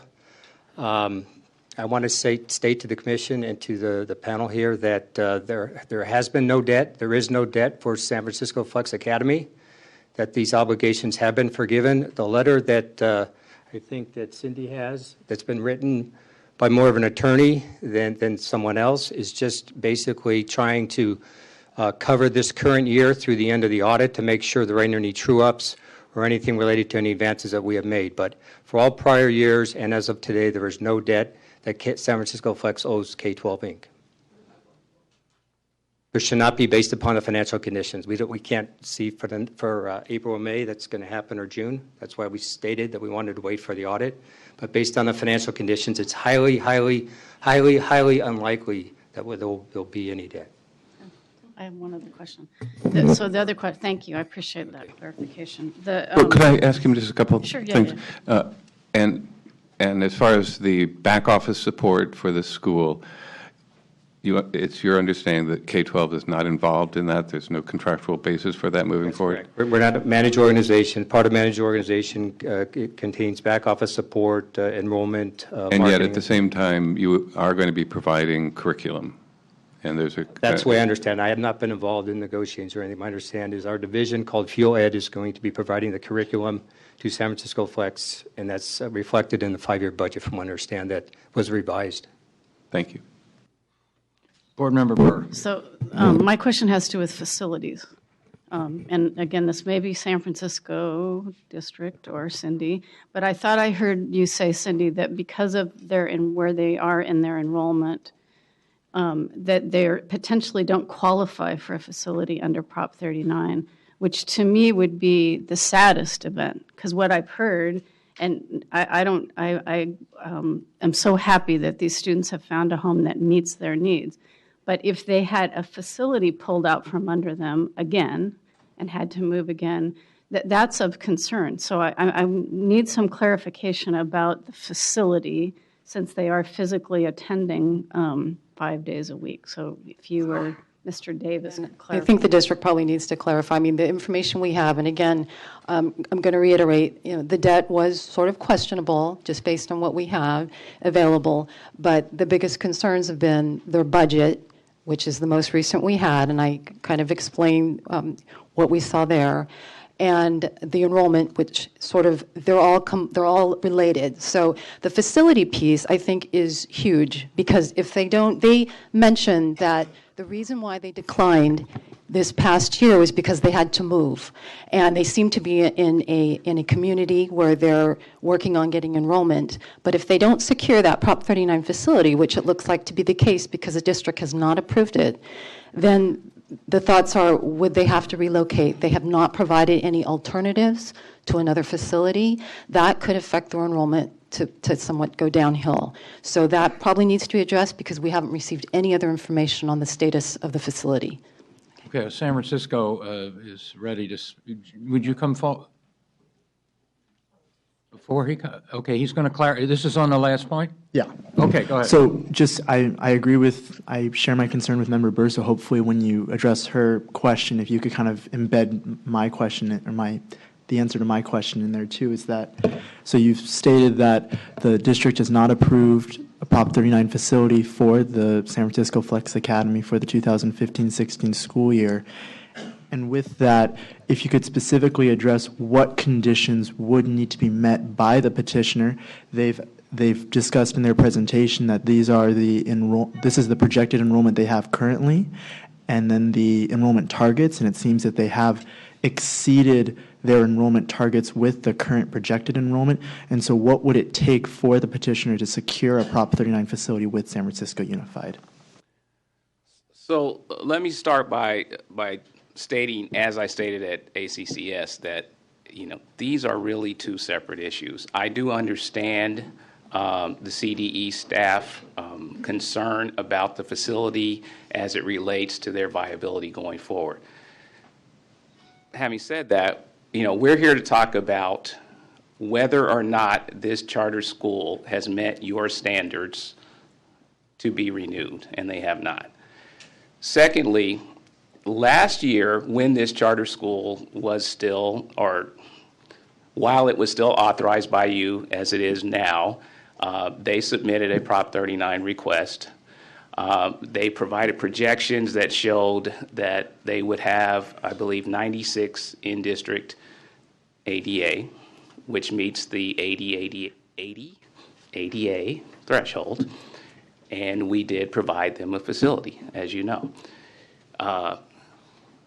This year, they submitted first a request at November 1st that did not provide evidence of ADA meeting that threshold.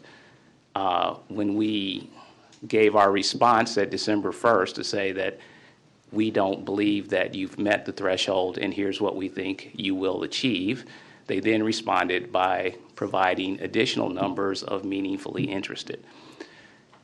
We believe that the regulations for conduct under Prop 39 and making these offers clearly gives the district the ability to use information available and make our own determination of the projected ADA. We still do not believe that they will have over 80 units of in-district ADA next year. So we did not make an offer. Now, having said that, if they are in existence and they can show that they have that, then we follow the law, and that's what we do. I don't know if that addressed your question, Member Burr.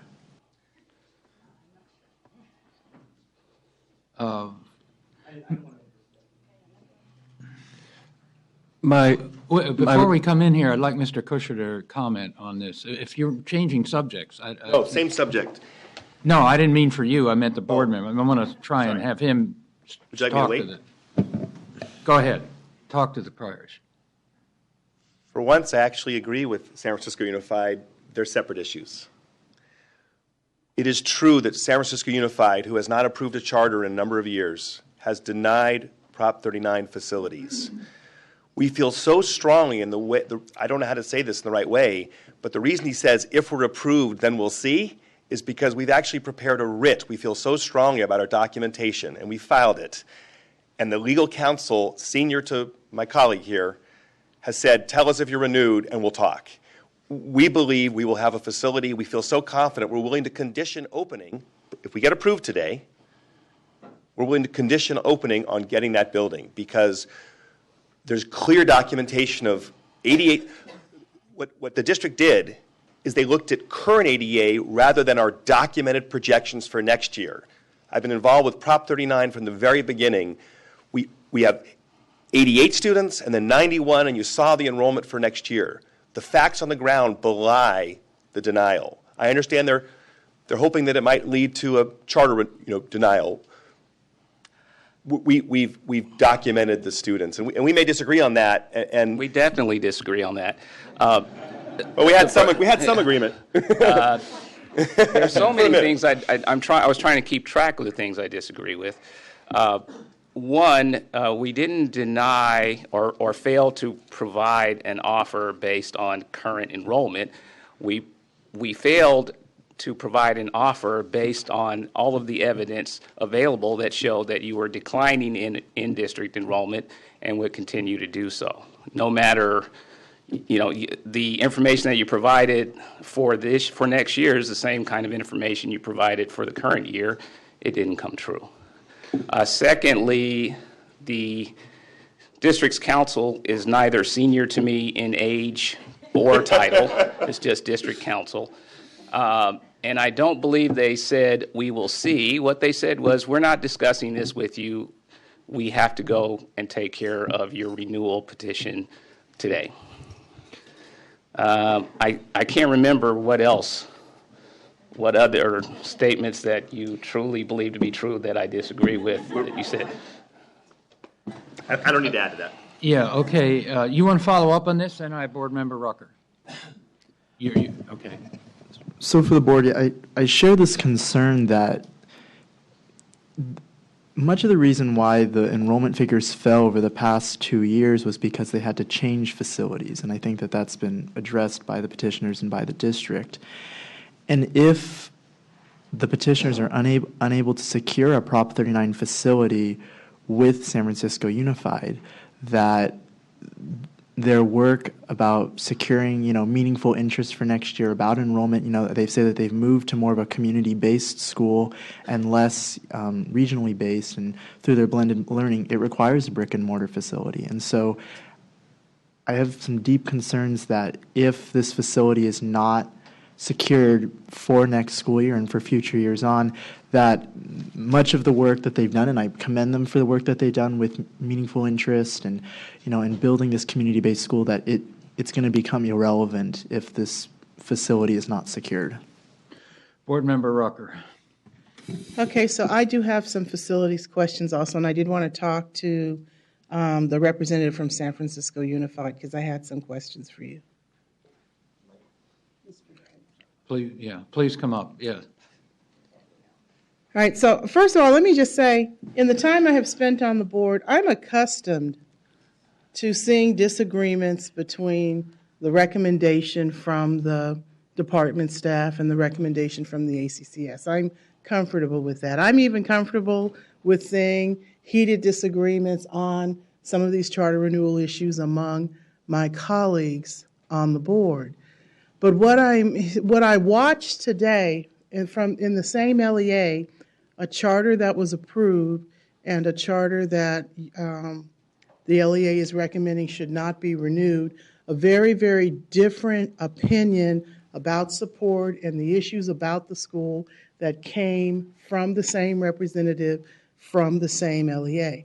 So the facilities issues are of great concern to me because I'm confused by exactly what would be the impact on this program if this issue is not resolved. So I want to ask you a couple of questions, and I need you to bear with me on this because I'm not sure how we can separate the facilities issue from some of the other issues related to the charter. If the school, okay, so when the school opened, it met, in your opinion, the threshold requirement for the minimum number of students to be enrolled for you to give them this Prop 39 facility?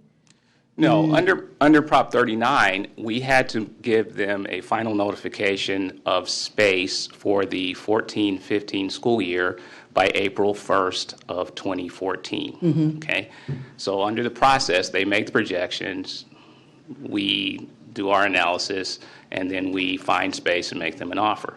So And that offer had to be made by when, did you say? April 1st of By April 2014. 1st, okay. So I don't know if they met the projections at the opening of school for 14-15. Our offer was based on projections made basically in November of 2013 for So- what would happen in 14-15. Did their enrollment decline or improve after they moved in? Their enrollment declined along the same path that it had already declined the year before. Okay, so right now, here we are in March, and you have to make this determination about whether to make this offer to them by April 2015. Is that correct?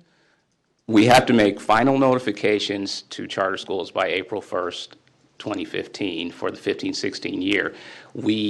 If we believe they met the threshold, we would have made them a preliminary offer at February 1st. And so at this point in time, because of what was the date or what was the information you looked at to decide that you weren't going to make them an initial offer?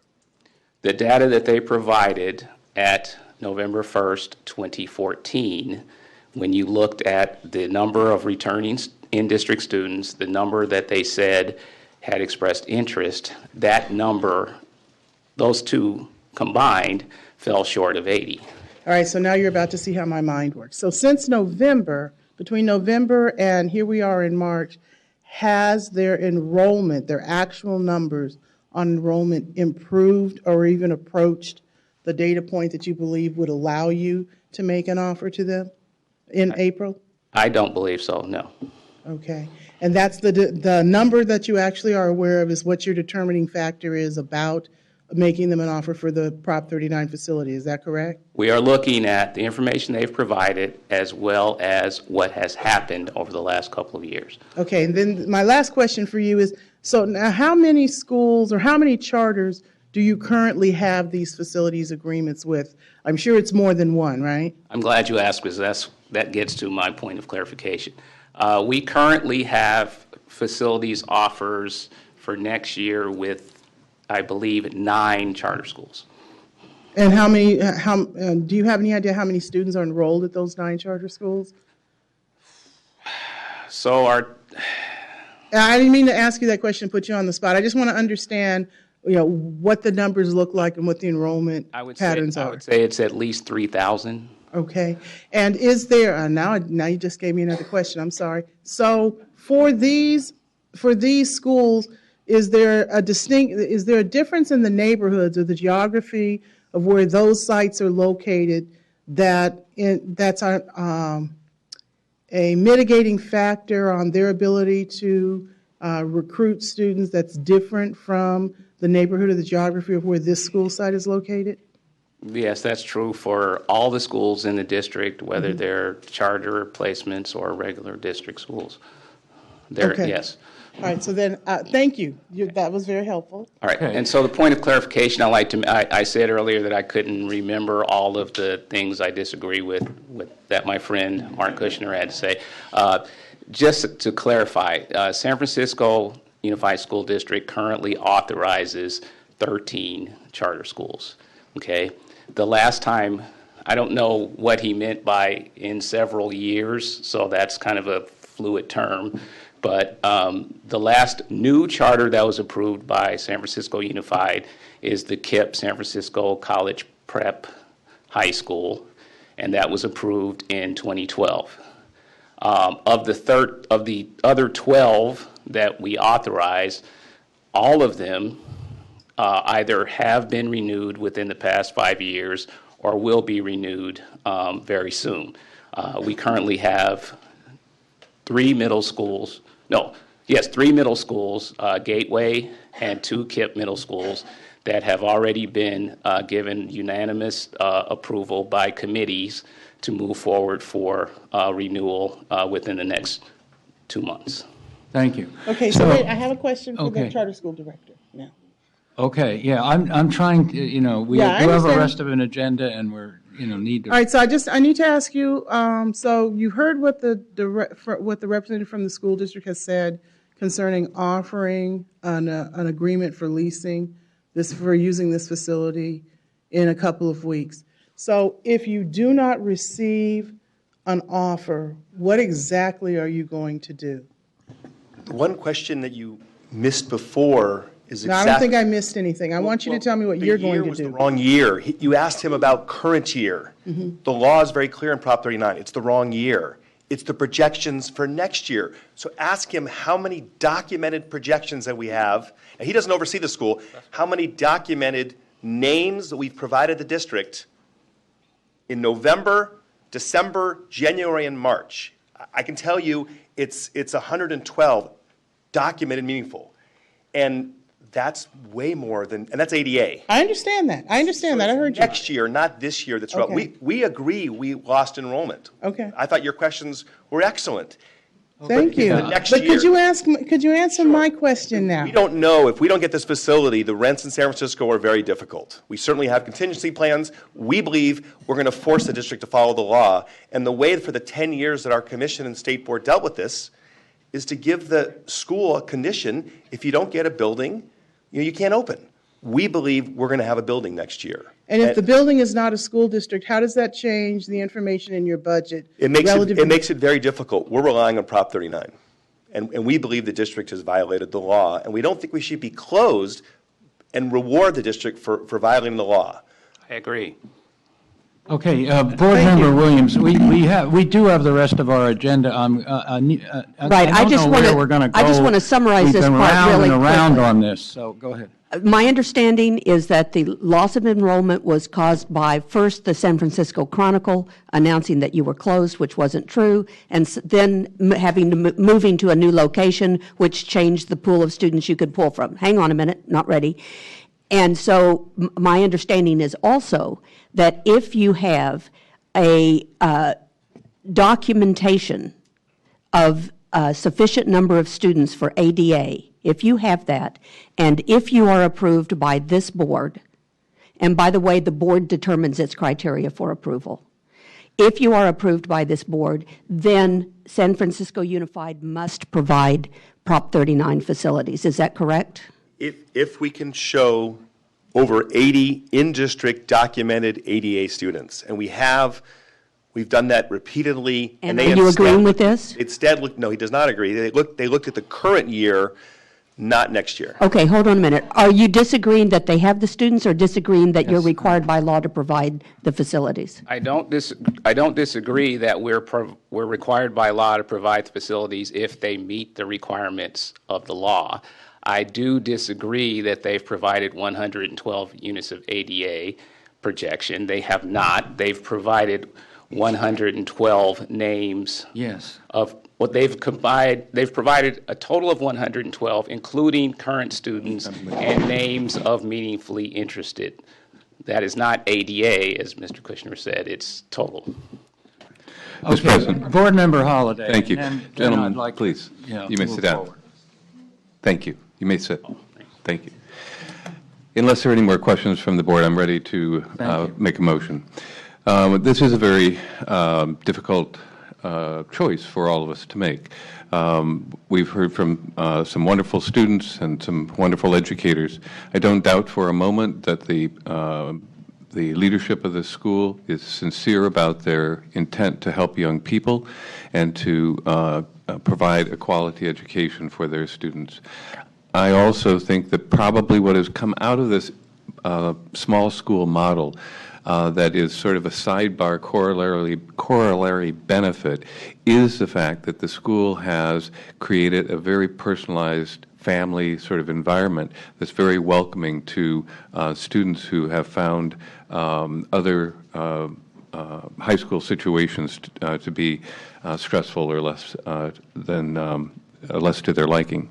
So the combination of a solid academic program, good academic growth, and a welcoming environment for the students is a powerful thing for me, and I do think that good work is being done for children. I do believe that the facility issue will go away. I do believe that the school will be able to document enough interest that San Francisco Unified will have to provide a Prop 39 facility in this general area. I do believe that the enrollment is going up. I personally know from running charter schools how volatile enrollment is right up until August. And actually, the season for this type of school to increase enrollment fairly dramatically is not yet upon us. Most of the families who will end up at this school this next year will probably be making their decisions in June or July and even early August. That's just my experience. I think with a projected enrollment now that's pretty conservative of 110, 112, I think that they'll make that. I don't think that's going to be a problem. I think that many of the 112 that are on the rolls right now will drop off between now and August, but I think there'll be also enough who will come on. I think that they do have a dedicated enrollment person, and she is got a plan and she's working on it. I do believe it will come through. What has worried me the most over this time is whether or not they can get their financial situation pulled together. And the most important factor is, in my mind, to get rid of K-12 and to have that piece gone, and instead focus on managing a small school with small finances on their own. And that's what they've said to do. I think this is I think it's potential that this school will have issues between now and the opening, but I do believe that there's a core group of dedicated people who are willing to battle through these issues, get the enrollment that they need, and that this school will open next fall with a reasonable population, a balanced budget, and a lot of lessons learned. And I hope that they will be successful from now on. So I would like to move that we not accept the CDE recommendation for denial, and instead I move that we support renewal of this petition. I second the motion. Okay, any public comment on the motion? Yes, sir.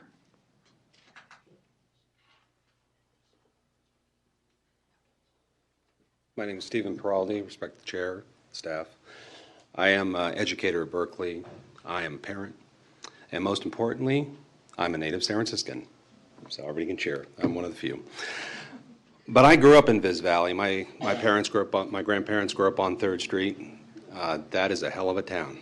And if you don't know it, it's one of the roughest places going. This school, when my daughter decided to go to this school because of her issues, everyone in my family said, "What? You're going to send her to Bayview? Have you lost your mind? And she's going to take the bus? And she's not going to be near BART?" And I said, I believe in the school. I looked at their program. I talked to their administrators. And I've looked at the program. And this school doesn't have a fighting chance if you don't approve it. I think the facts on the ground show clearly that without your approval, the district's empowered to deny. But with it, you're giving them the power to have a chance, even with conditions.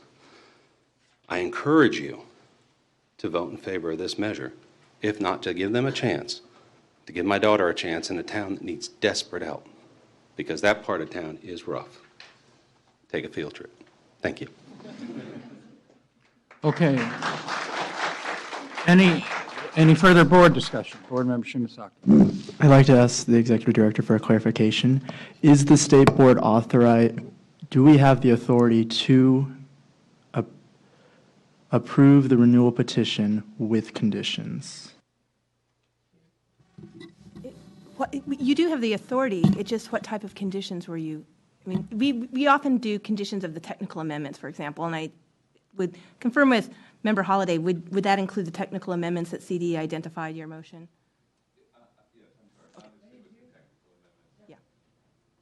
Yes, I'm sorry. Yeah. No, I didn't either. So could we repeat what the motion is? I'm sorry. I move to approve the petition of Flex Academy with the ordinary technical amendments that the CDE will require of them, that happens every time these sorts of, petitions are renewed. I don't have any specific conditions. No. Yeah. Go ahead. Perhaps just to clarify on the item, maybe going with the conditions that the advisory commission outlined in detail. So the ACCS recommendations are one, meeting enrollment targets and submitting enrollment totals to CDE no later than July 1 of 2015. Number two, obtaining the 5% fiscal reserve as required by all SBE authorized charter schools. Number three, providing a balanced budget reflecting the 5% fiscal reserve as stated in the SBE Oversight Memo of Understanding. Four, all LCAP subgroups must be recognized. Well, Karen, go ahead. Judy had a concern about the first one. The concern about the July, we talked about that at the ACCS and afterwards. I think the problem with the July is what happens July 2nd if it's 98 and not 100. Does that mean the school just closes? We certainly don't want to go through revocation. And I think Chair Bauer said, oh no, the school would just close, that would be the end of it. The concern is that does leave the kids in limbo pretty close to the start of the school year. So I think that condition of, something waiting until July is a problem because I think that just leaves things more in flux. Yes, my motion does not include waiting to July to see what enrollment is like. As I said, I believe that they will have the enrollment. Therefore, I think we ought to go ahead and approve. And as far as the reserve is concerned, the MOU for every state board authorized charter requires a 5% reserve. And so that is already on the books. That's something they'll have to meet. I'm sorry, what was... They are already, I don't think they can meet, you might want to think about steady progress towards making the reserve because they'll be in violation of not having the reserve July 1. Their profit and loss statement doesn't have the... We're dropping this whole July 1 thing. It's now or never. It's at least that's my motion. Maybe it would help to clarify. Cindy, could you just read what the technical amendments are that you have? Maybe that would clarify.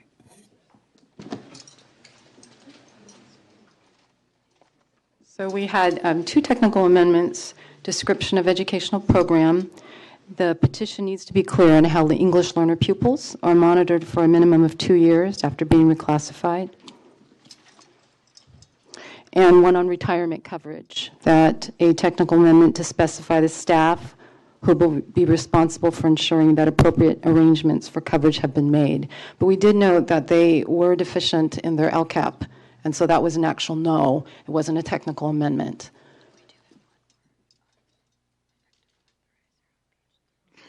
Yeah, I don't think we should open up the LCAP at this point. So go ahead. Judy, in the standard MOU that the state board would be authorized to authorize this charter school, is there something in there about a facility in terms of either what type of facility is required in the MOU or... Well, we have the standard that they have to allow a pre-opening site visit, for example. Those are some of our regular technical amendments. They have to provide a certificate of e-occupancy. Cindy, those are the usual facilities. Yeah. I'm sorry, we had one more on the effect on authorizer and financial projections. We had an amendment requesting that before March 11th, the petitioner provide evidence of the Prop 39 facility. I mean, that's obviously not going to happen right now. So that we'd have to wait and see after that. That was our third technical amendment. I'm sorry. Okay, I'm guess we need to restate the motion again because we've been all over the place on these conditions. I'm trying to keep it as straightforward. I know you are, but the fact is that the motion simply is that to not accept the CDE recommendation, but instead to approve the renewal of this charter for 5 years, the Flex Academy charter for 5 years. The only conditions are the technical amendments that, as Cindy's just listed, the regular ones that go with these sorts of things, such as you're getting a new facility, you have to have the East certification, all this sort of thing. But no, I'm not putting any conditions on this motion in terms of enrollment days out and these sorts of contingent upon this. None of that. We're approving it or not at this moment is my motion. Thank you. Okay, but the facilities point is not a technical amendment. They didn't make that as a technical amendment. And one of the technical amendments had a March 11th deadline, which you said they can't meet. So you didn't intend to include that one. There were just 2 of the 3 technical amendments that you spoke to, or what you actually are trying to include in your motion. Well, yes, in the sense that I do believe that the facility issue will go away as soon as we've approved this, and that the district and the charter school will come together and they'll see that the enrollment is strong enough to require a Prop 39. All right, That's my thanks for, opinion. yes, thank you for that clarification. I think that's good. All right, I think we have the motion, and I think we're ready to vote. I think we better call a roll. We need 6 votes to carry this. Okay. No. More questions. If you look at and this is in our agenda, attachment 1 are the State Board of Education standard conditions on opening and operation. But the bullet point on the MOU, second bullet point, says prior to opening, they have to basically show that they have adequate and safe facilities. Is that also an operating condition? So will that kick in if we were to approve the renewal? Yes, okay, it's not stated that way. Thank you. All right, call the roll. Okay. Bruce Holliday? Yes. Kenton Shimazaki? No. Okay. Trish Williams? Yes. Aida is absent. Mike Kirst? Yes. Eileen Strauss? Yes. Sue Burr? Yes. Nikki Sandoval? Yes. Pat Rucker? It passes. All right. 6. We have 6 votes. The board will adjourn for 10 minutes. We will return at 11:15.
doorstep, life's sweet. Just direct your feet to the sunny, sunny side of the street. Hop of a noon that pitter pat. You know that happy tune is my step. Life's all reet.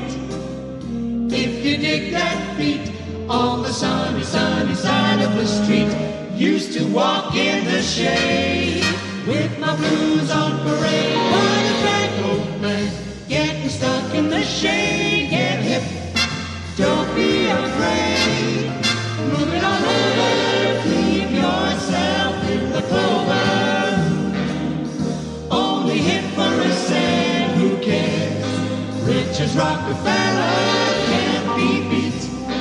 Gold dust round my feet on the sunny, sunny side of the street.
Circumstances for determination of funding on non-classroom based charter schools. Department, who is presenting for the department here? Go ahead. Thank you.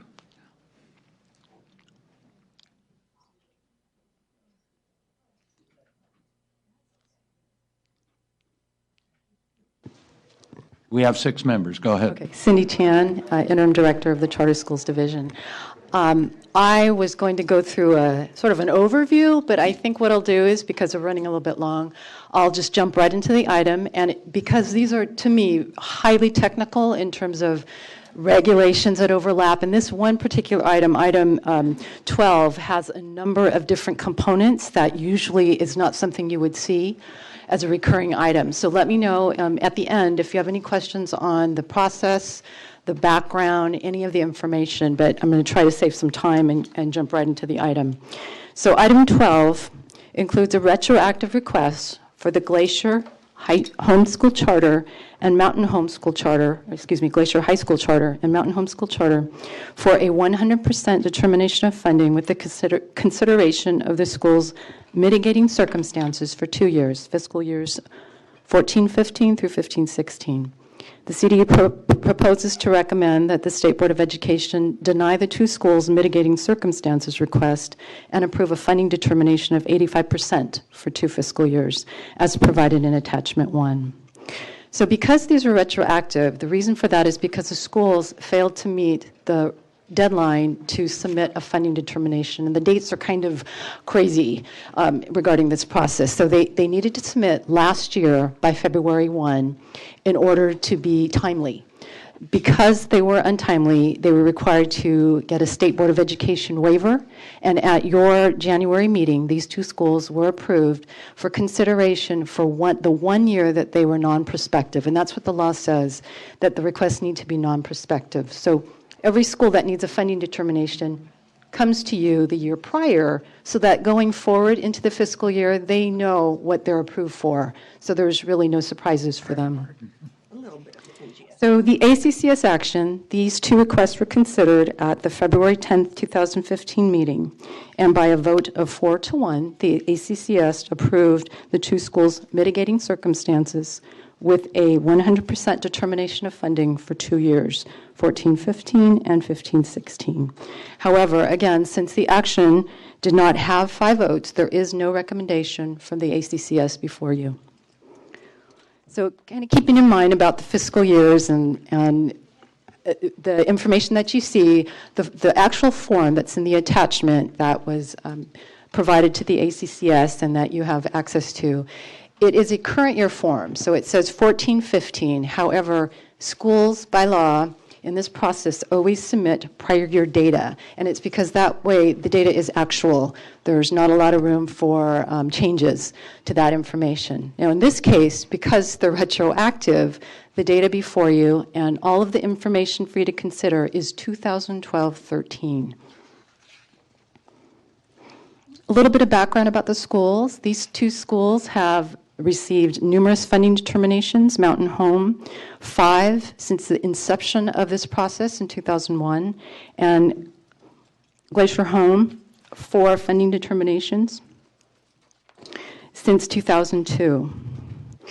The mitigating circumstances. So what that is if a charter school does not meet the minimum thresholds that are in the regulations, and the regulations state there's a minimum level of expenditures the charter schools have to meet. There's 2 tests for this. One of them is how much the charter school spends of its revenues on certificated staff salaries and benefits. And that, for you to kind of consider, for full funding, a school needs to spend at least 40% of those revenues on certificated staff salaries and benefits. The second test is how much the school spends of its revenues on instruction and instruction-related services. And for full funding, it's 80% or more. And the reason why that percentage is higher is because it incorporates the certificated staff salaries expenditures, but also allows for other types of instructional expenditures, including a portion of the facility cost that is used for instruction. So for these two schools, both schools did meet the certificated staff salaries and benefits percentage threshold, but they failed to meet the second one, the one that requires 80% or more. Glacier Home spent 70.55%, so barely made that 85% threshold, and the schools want 100%, but they're at a spending level where it would recommend an 85% funding determination. Mountain Home met the certificated staff threshold, but spent 71.79 on instruction and related services. And both schools are requesting 100%. So just to kind of scale back, just so you'll know what it is that you're voting on, you're recommending. The funding determination is a percentage, and that percentage is applied to the charter school's non-classroom-based ADA. The other thing that you are going to vote on is the number of years. So if you vote on a certain percentage for the school, how many years will that be effective for? Now keep in mind that it doesn't affect all of the school's revenues. It's only going to affect those that are driven by an ADA component. So we're looking at LCFF, lottery funds, AB 602, special education money. So a little more information on these two schools and what we looked at. So the two schools underspent on instruction and related services. And then we looked to see, well, where in terms of the numbers they provided for that year, what did their financials look like? For Glacier Homeschool Charter, it had approximately $219,000 of a fund balance with a reserve of 34% as a percent of total expenditures, and it fell short $66,500. So it had $219,000, which we consider sort of via cash on hand, and it had available resources in that area to meet the funding percentage if it had spent $66,500. For Mountain Home, it underspent by $116,500, but its fund balance was $755,000. So it was a 58% reserve as a percent of total expenditures. The schools are requesting that you consider their mitigating circumstances as a reasonable basis for you to provide a funding determination of 100%. So for both schools, they've cited the mitigating circumstances is a need to conserve cash due to the state budget crisis and apportionment deferrals, saving funds for instructional purchases until Common Core direction and materials were available, and to save for a future building purchase. In addition, Mountain Home School Charter cites a one-time enrollment spike, which ended up being an increase in revenues for that year. So the CDE's findings, and we looked at each of the mitigating circumstances for the schools, and we'll provide you with our rationale, which supports our recommendation.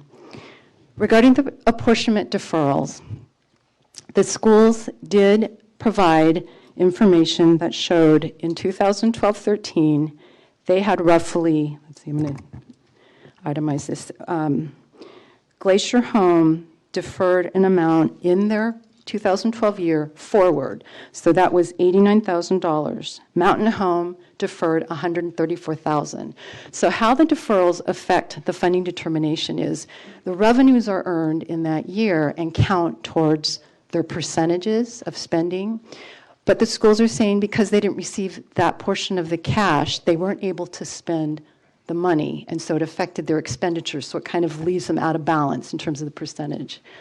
However, what we know, which they didn't provide, was that because we're in the middle of deferrals, the schools are also receiving money from the prior year as income in 2012. So as they defer money forward for 2012, they're also receiving money from the prior year. And in both cases, these schools actually gained from the deferrals in that year. They actually took in more cash than they had available to them had there been no deferrals at all. So we found that the deferrals, while we're sensitive to that and how it impacts schools, it did not impact the school's spending ability because it didn't impact their cash.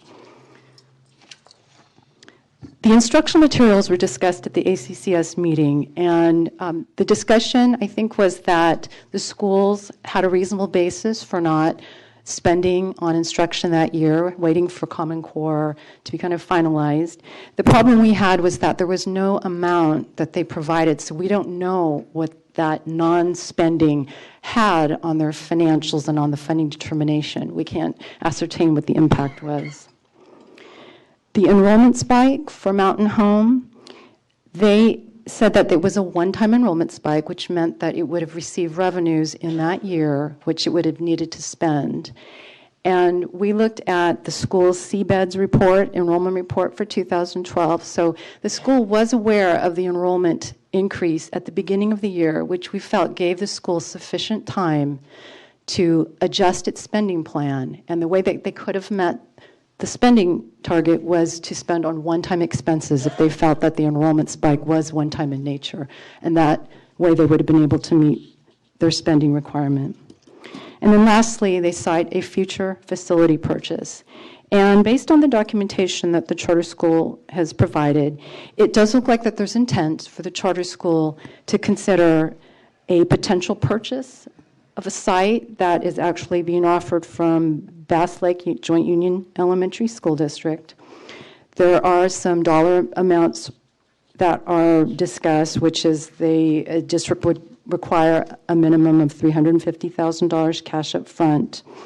And we do note that Mountain Home does recognize a reserve for facilities acquisition or capital projects. However, Glacier Home does not have such a reserve, so it doesn't look like it was setting aside funds for the facility. I think the question we had was that there was no facility plan provided, so we don't know the timeline for the purchase. There's no plan to show how much money the school really needs to set aside, which would impact the amount of spending it has and the amount of cash it needs to preserve. And there's no other information to show at what point when they would plan to secure that facility. So it was difficult for us to consider the facility as mitigating circumstances. Thank you. Okay. Oh, one more thing. And then lastly, just to kind of note that the last time that these two schools were before you, they received an approval for a 5-year funding determination, 2009 through the current year. And based on the school's information, so noting that they received 100% each one, the requirement is when you approve a funding determination for a school at a particular level, the school needs to spend at that level for those 5 years because they don't come back to you until they need to renew that funding determination. So they're required to spend at 100% for the last 5 years. And based on the information from the schools, they have missed the spending target for instruction in 4 of the 5 years. So we consider that to be a concern that it did not meet the spending requirement that you approved for those two schools, which they're currently under. So that kind of concludes the analysis, and staff are available to answer any questions, and I believe the school has a representative here. Yeah, maybe we ought to hear from the public comment, and then we'll discuss this. Michael Cox, Eric Premack, Jeff Rice, Michelle Lowe.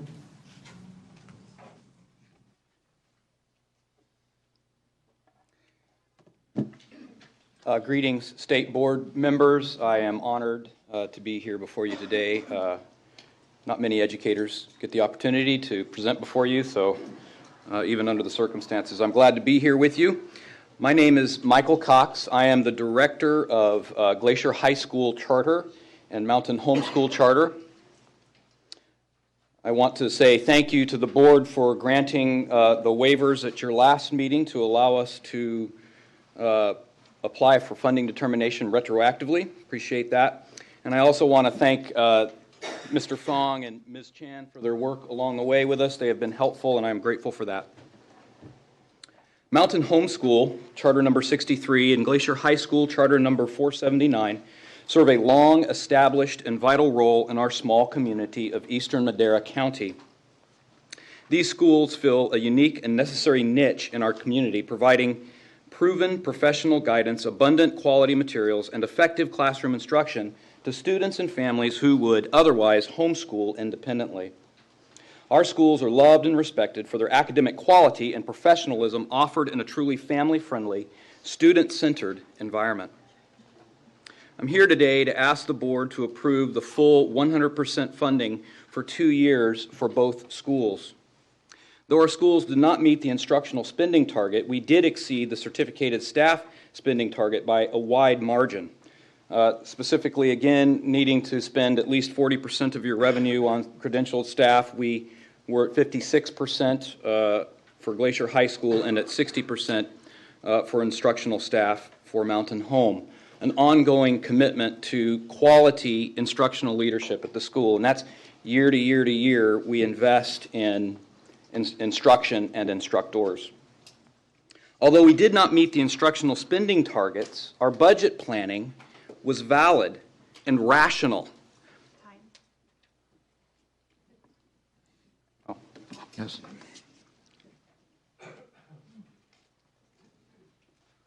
Eric Premack with the Charter Schools Development Center. We have known Mr. Cox in this school for quite a while, or both of these schools for quite a while. He's been through both of our major training programs for school leaders and a grueling one for business officers. We have an enormous amount of confidence in him. The schools are very well run. They're perform quite well with increasing assessment scores. We think that the budgetary decisions that they've made are very responsible, very rational. The level of reserves that they have are reasonable and necessary given their volatility in their enrollment, economic uncertainties, and their need for facilities. We think that the documentation threshold that CDE staff are seemingly requiring is far beyond what's required in law, and that they clearly meet the requirements for mitigation, and we would support full funding for them ongoing. Thank you.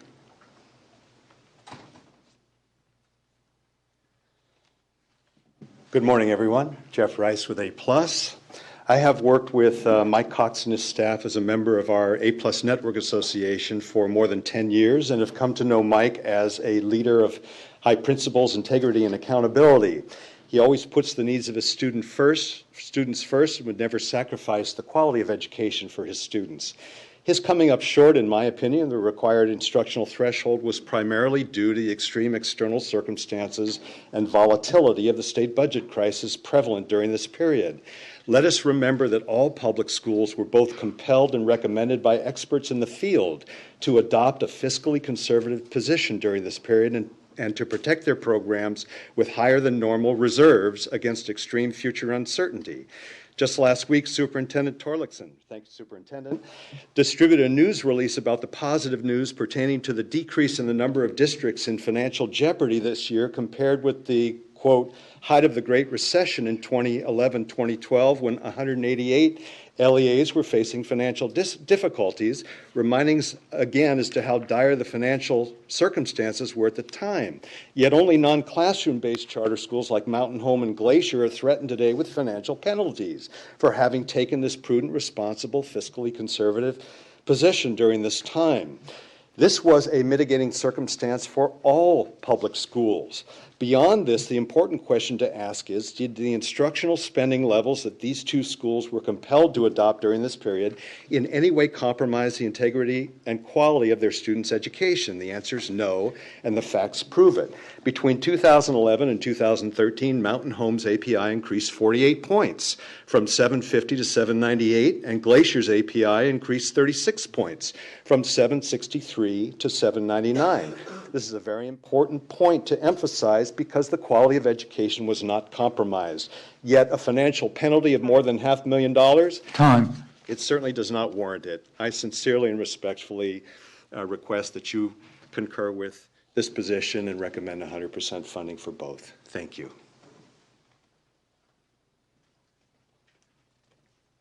Michelle Lowe, on behalf of the California Charter Schools Association, just briefly associate myself with my colleagues' comments. We are greatly concerned about punishing schools for making prudent fiscal decisions in tough economic times, and we would ask that you approve 100% funding determination for them today. Thank you. Okay, that concludes the public testimony. Charter liaisons, do you want to comment on this first? At the ACCS meeting, I believe that the representative from the schools, the director of the schools, had a little bit more time to explain his rationale. And in that explanation, it was a combination of enrollment spike and facility savings and concern about Prop 30 and what the budget was going to look like and deferrals from that year. And the ACCS did vote 4-1. One does have to remember at the ACCS meeting that the CDE representative is a voting member of the ACCS. And what they voted for was 100% for 2 years. Other than that, I have nothing to say if there are other questions. Other questions or comments from the board? Do we have a motion? I would move that we approve these two schools for 100% funding determination for 2 years. I second that. Is there any comment on the motion? Okay, hearing none. All those in favor, raise your hands. Okay, that is approved. Now we're on to item 13.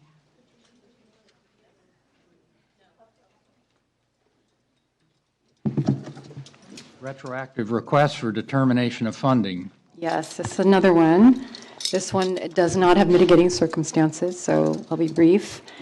Item 13 includes a retroactive request for the California Virtual Academy, which I'll refer to as CAVA, at King's, CAVA at Los Angeles, and CAVA at San Mateo for a 100% determination of funding for 5 years, 2014-15 through 2018-19. The CDE proposes to recommend that the State Board of Education approve 100% for 4 years, as provided in Attachment 1. Again, these three schools were delinquent and submitted a request. They did receive a approved waiver at your earlier board meeting in January. And at the ACCS, the requests were considered, and there was a unanimous approval of CDE's recommendations of 100% for 4 years. So just looking at the spending thresholds, these three schools each met the requirements of 40% or more for certificated salaries and benefits, and at least 80% or more for the instruction and instruction-related services. The one difference is the number of years that we're recommending. And just sort of quoting the regulations, the determination of funding requests for an existing school shall be in a minimum of 2 years and a maximum of 5 years in increments. Education Code Section 47612.5 states the charter school that receives a rank of 6 or greater on the Academic Performance Index for the 2 years immediately prior to receiving the funding determination shall receive 5 years. However, the statute requiring API ranking of schools has been repealed, and so alternatives that were authorized in Assembly Bill 44 provide alternatives to meet legislative requirements. So now, for purposes of meeting the API requirement for funding determination requests, we look at the most recent API calculation or an average of the three, whichever provides the higher amount.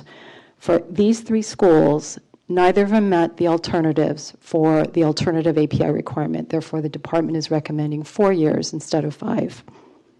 If you have any questions, I can answer them. All right. Thank you.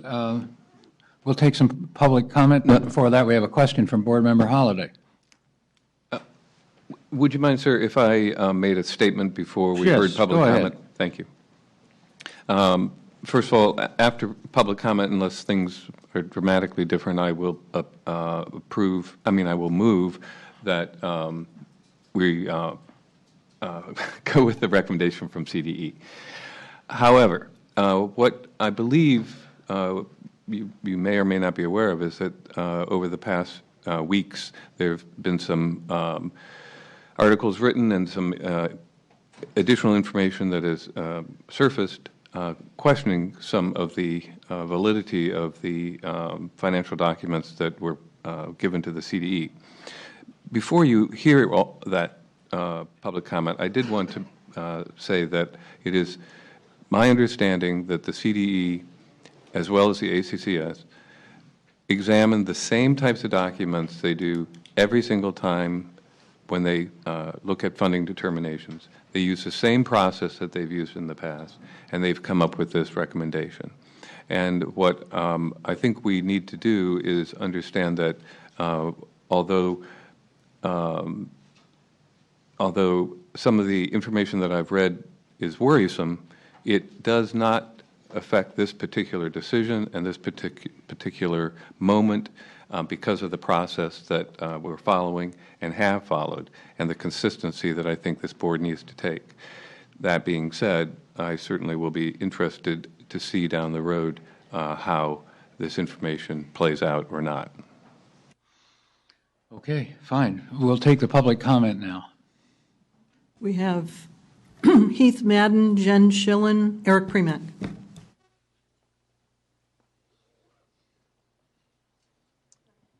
Yeah.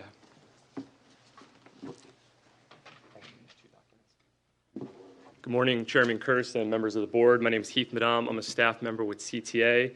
We were here at the January meeting as well as the February meeting of the ACCS to talk about some of the issues with CAVA's funding determinations. Our purpose here today is just informational. We reviewed the CDE staff recommendation to approve the funding determinations for 4 years. We understand what they are, and we're not opposed to it. In fact, CTA and CAVA teachers, we support it moving forward and being approved. We came to the February meeting to, raise some concerns, some discrepancies we thought, had been identified. Those discrepancies at this point have been addressed. And as Member Holliday mentioned, it's a sort of narrow issue before the board today. That notwithstanding, we still have concerns about some of the situation or some of the things that are going on at CAVA, and some of the spending that's going on. I mean, we're not asking the board to take any action today. We're just trying to provide information. And you'll have some information in front of you, including a memo from myself, as well as a report by a group called In the Public Interest that examined some of the financial practices and management practices, as well as performance issues at CAVA. And so just to highlight two of them that sort of relate to the funding determination, the ITPI report found that there's large clerical duties placed on teachers, and we think that raises concerns about whether or not the intent of the expenditure thresholds of 40% for certificated staff and 80% on instructional services is really being met. And the second is something that came up earlier today in the board meeting about these budget credits that exist in terms of K-12 and CAVA. And, I guess I would say that our understanding is that, there's an exclusive relationship between K-12 and CAVA where there's no competitive bidding, and K-12 charges a large amount for the services that's provided and collects about 50% of all public revenue from the different CAVA school sites. So I think that's another issue that should be looked at in terms of where this money is really going, because it's not clear to us how K-12, which is a publicly traded company, is donating its services to a school. Thank you. Good morning, everyone. I'm Jen Shilen. I'm a teacher at California Virtual Academies. Thank you so much for considering the funding determination before you today. We would like to express all of the work from the CDE and looking at the numbers and figuring out that they do indeed recommend a 4-year grant by you, and we would be in support of that. But I'm coming to you from the perspective of a teacher, echoing concerns just raised by Mr. Madam about the fact that we as teachers at CAVA are saddled with a huge amount of clerical duties. Our school chooses not to hire certificated staff as you would find at a typical school. Instead, those tasks are handled by the credentialed instructors who are falling into that 40% requirement. And so I represent over 700 CAVA teachers who wish to share these concerns with you. And as Ms. Chan just shared with you, one of the reasons for the 4-year recommendation is the low performance on test scores. As teachers, we share those concerns. We feel that we as educators are being held back from doing our jobs because of the clerical duties placed upon us by our current school leadership. And so as a group of passionate educators, we are grateful for your attention to all of our concerns at our school as we move forward on our journey. Thank you so much for your time. Eric Premack, CSDC. We concur with Board Member Holliday's comments and support the staff recommendation. Thank you. Katrina Abston, head of school. I just want to let you know that I was here if there were any questions. What did you say? Could you say that again? Sorry. We couldn't hear you. Katrina Abston, the head of school for the 3 CAVA schools before you. Okay, that concludes the public testimony. Any more board discussion of this item? Hearing none. I move we approve the CDE recommendation. Is there any public comment on the motion? Hearing none. All right. All those in favor, raise your hands. Thank you. That's unanimous. So we're going on now to action item 14, appeal from the San Mateo County Committee on School District Organization.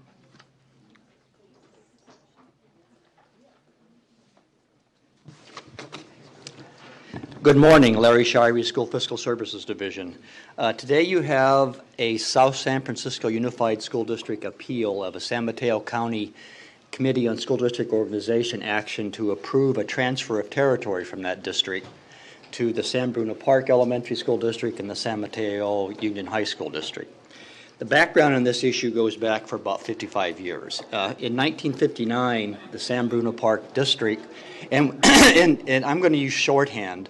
Whenever I say San Bruno Park District, I'm also including San Mateo High School District. The San Bruno Park District acquired a site that was in South San Francisco Unified, but was contiguous to the boundaries between the districts to build a school. It built the school, operated it until 1978, and then leased it until 2005 when they sold it to a developer. The developer built 70 homes on the site. The subdivision we call the Marymount subdivision, and that's the territory that's proposed for transfer right now.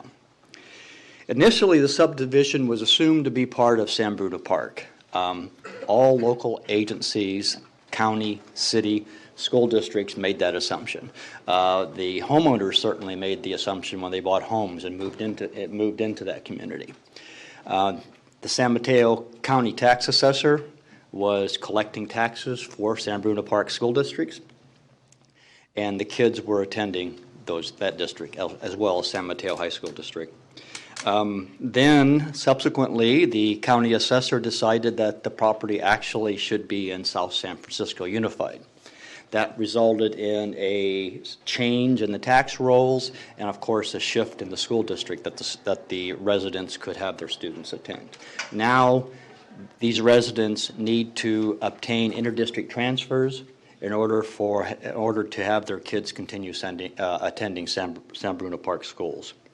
The residents of the community submitted a petition signed by residents from 57 of the 70 homes in the Marymount subdivision to San Mateo County Committee on School District Organization. The county committee approved it, and the South San Francisco district, who would lose the territory, or which would lose the territory, subsequently appealed to the state board. That's what we have before us right now. There are three general issues in the appeal. One is that the territory does not meet the community identity condition. Two is that the transfer would not meet the fiscal impact condition. And also, since the South San Francisco district opposes the transfer, a local election is required to give final approval to the territory transfer. Now, that election area the default election area is just the area proposed for transfer. This is what the education code states, and that in this situation is the Marymount subdivision.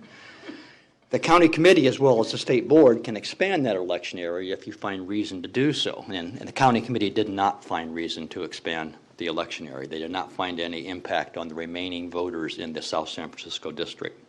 Now I'll briefly address each of these three concerns that were raised in the appeal. Regarding community identity, the county committee heard all of the issues raised by South San Francisco in the appeal before it made its decision that the territory transfer did substantially meet the community identity condition. And the issues raised by South San Francisco included that they're currently educating some of the kids, they can provide a good educational program, their schools are in close proximity, and there is pretty easy access to the schools. But that's not really the point of this condition. The condition is not, all of these issues raised by South San Francisco simply acknowledge that community identity would exist if the territory remained in South San Francisco district. And what we're supposed to be looking at is what happens if the territory transfers. If that were the case, San Bruno Park could use the very same issues that South San Francisco brought up to contend that the community identity exists between that district and the subdivision. The primary issue for us is that the people in Marymount subdivision, when they bought their homes 7 or 8 years ago, were buying there in that subdivision to attend schools and be part of the San Bruno Park School District. And that was the situation for the first few years that they lived there. Everybody thought it was part of San Bruno Park. There were no issues no concerns regarding community identity raised during that time. The only concerns were raised when the residents found out that when the county assessor told the residents that they were not part of San Bruno Park School District. For that reason, primarily for that reason, we agree with the finding of the county committee. Moving to the fiscal effect condition, South San Francisco Unified claims that it will lose between $150,000 and $175,000 in property tax revenue if the territory is transferred. As a basic aid district, they rely heavily on property tax revenue. However, statute makes it very clear that exchanges of property tax revenue after territory is transferred in a transfer affecting basic aid districts, that the exchange of property tax revenue is supposed to be done by local negotiation. What the Revenue and Taxation Code states is that once the territory is transferred, the governing boards of the affected districts will enter into resolutions to agree to what the exchange of property tax revenue would be. If they can't come to agreement, the County Board of Education will make a determination that's in the best interest of all the districts and the students in the area. However, even if South San Francisco does lose all the property tax revenue, which is a reasonable assumption to make here, we agree with the county committee's finding that the loss of revenue would not have a significant negative fiscal effect on South San Francisco District. In its appeal, the district only focuses on the loss of the $150,000 to $175,000 in revenue. It doesn't address the loss of the expense of educating the kids that live in that district. Currently, in the appeal, the district claims there are 21 public school students in the subdivision.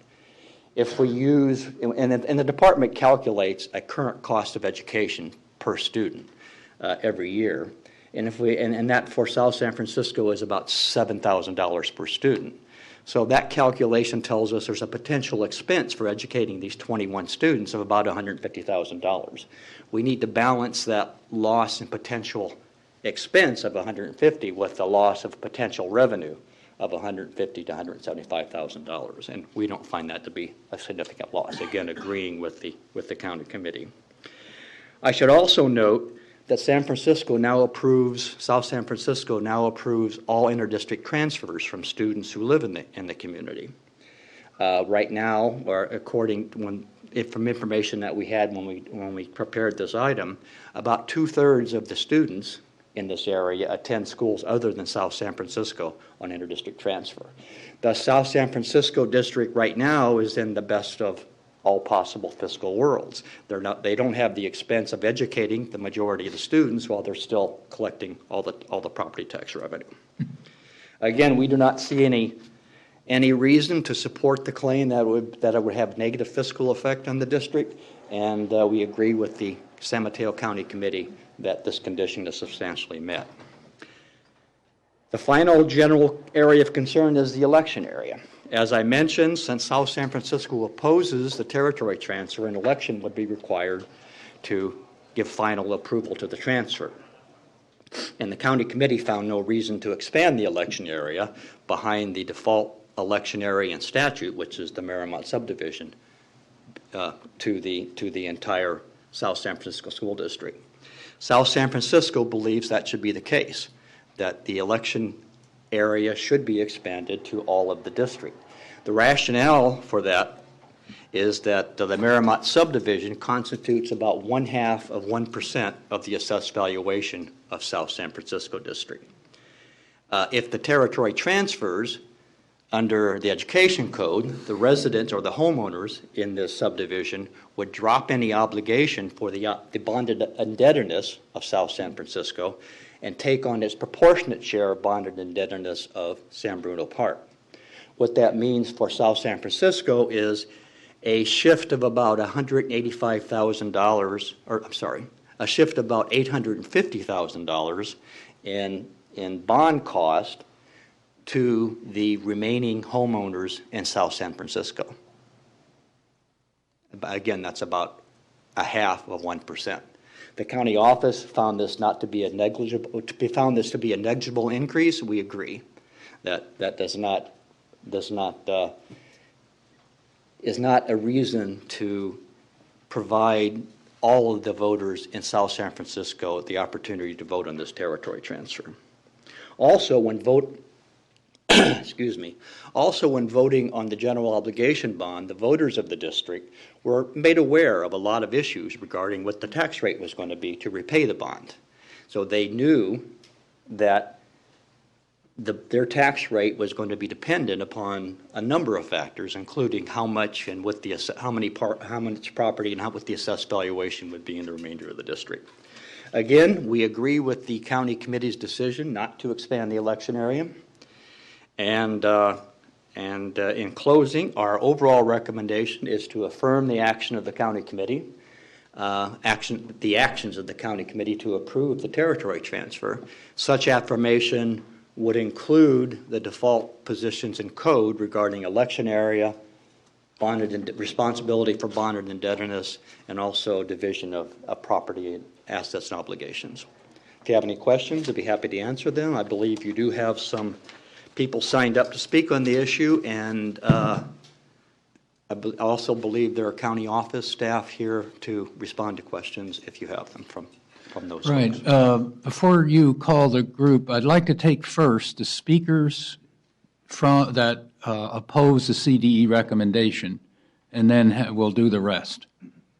Are there any speakers here that oppose the recommendation?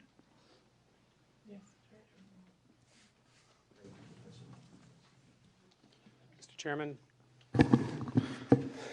honorable board members, good morning. My name is Frank Zotter. I'm an attorney with School and College Legal Services, and I'm here on behalf of South San Francisco Unified School District. And I am here in opposition to the position taken by the CDE staff. I just want to highlight a couple of items that Mr. Shirey highlighted that were in the staff report. I'm not waiving any of the issues that I'm not going to address since I know time is short, but I just wanted to focus on a couple of those. Particularly, he just addressed item 6.2 in the staff report, one of the 9 findings that the county committee and this board have to make in order to approve the territory transfer, specifically that this will promote sound fiscal management. And again, I believe that we expressed our position thoroughly in our written presentation, but I just wanted to again emphasize a couple of points about that. Mr. Shirey, to his credit, I think acknowledges that it's a reasonable assumption that in fact $150,000 to $175,000 of the property tax revenue would be lost to South San Francisco as a basic aid district if this board were to uphold the decision of the San Mateo County Committee.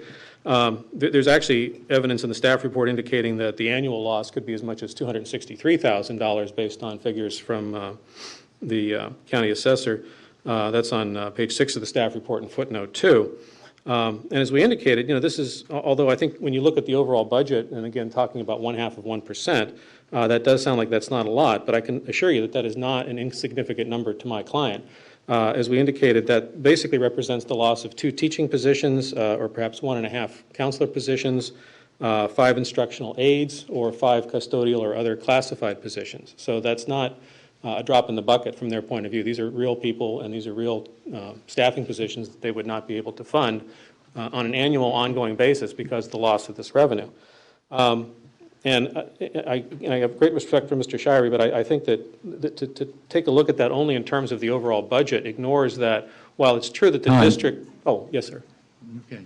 Go ahead. You can finish your sentence. I was just going to say, again, you have to take a look at fixed costs versus marginal costs, and these are positions that are essentially built into the infrastructure of the district. So I would submit that, South San Francisco does, is essentially being penalized for having a good fiscal situation, whereas South San Bruno or San Bruno Park, being in a poorer position, I think is getting the benefit essentially of that. So anyway, I thank you very much for your time and your attention. Okay. I'll be happy to answer any questions also. Right. So that is the only speaker in opposition as far as we know. And now the other speakers. And you have 2 minutes. If you're try and make different points, if you're here to make the same point, maybe you could let somebody else speak for you. Go ahead. Denise Hamilton, Roy Gupta, Jacqueline Wong, Matthew Wong, Shane Kwok, Virginia Chu, Henry Sanchez.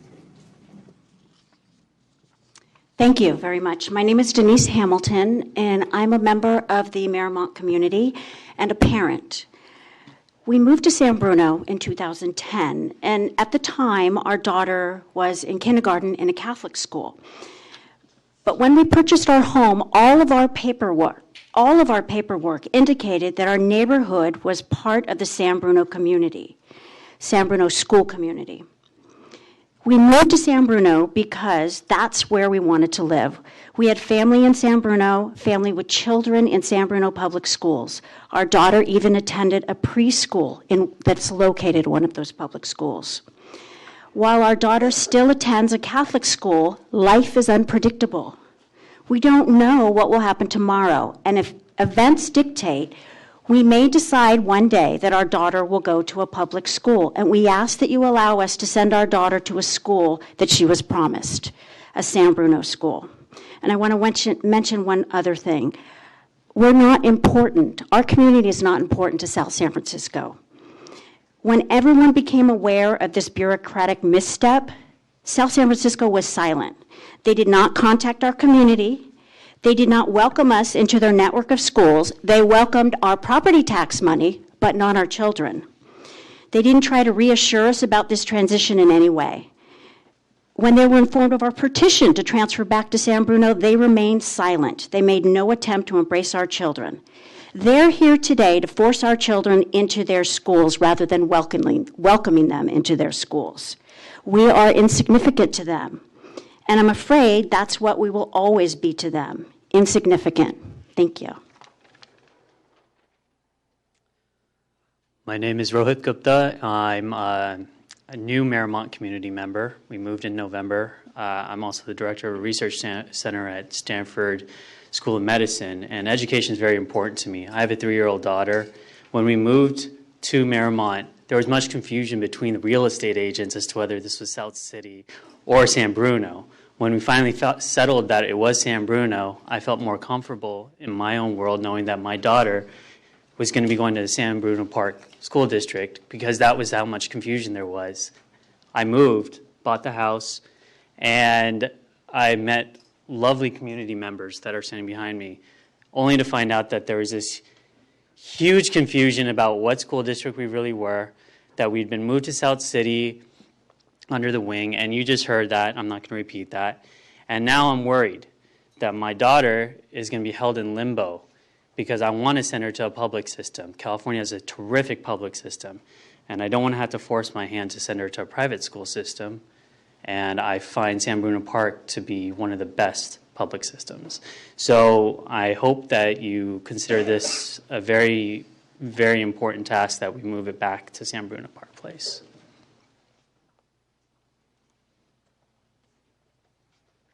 Good morning, good afternoon. My name is Jacqueline Wong. We purchased our house in the Marymount community in 2009, and we were told that we belong to the San Bruno Park, San Mateo Union High School District, which is a huge reason why we purchased the house in San Bruno. When this entire bureaucratic error happened, we were surprised because the city of South San Francisco actually built a fire gate on one of our streets, not even allowing us to drive into the city of South San Francisco. We actually have to drive into our community from San Bruno, even though there is a connecting street into South City, we're not allowed to drive onto that street. Another thing is regarding the identity issue, I feel like South City has actually ripped apart our community because a third of the kids go to South City, a third of the kids go to San Bruno, and a third of the kids go to private school because they don't want to go to South City School District schools. So I feel like if we get this approved, all of our students can once again come together and go to the same schools that their neighbors go to. Thank you.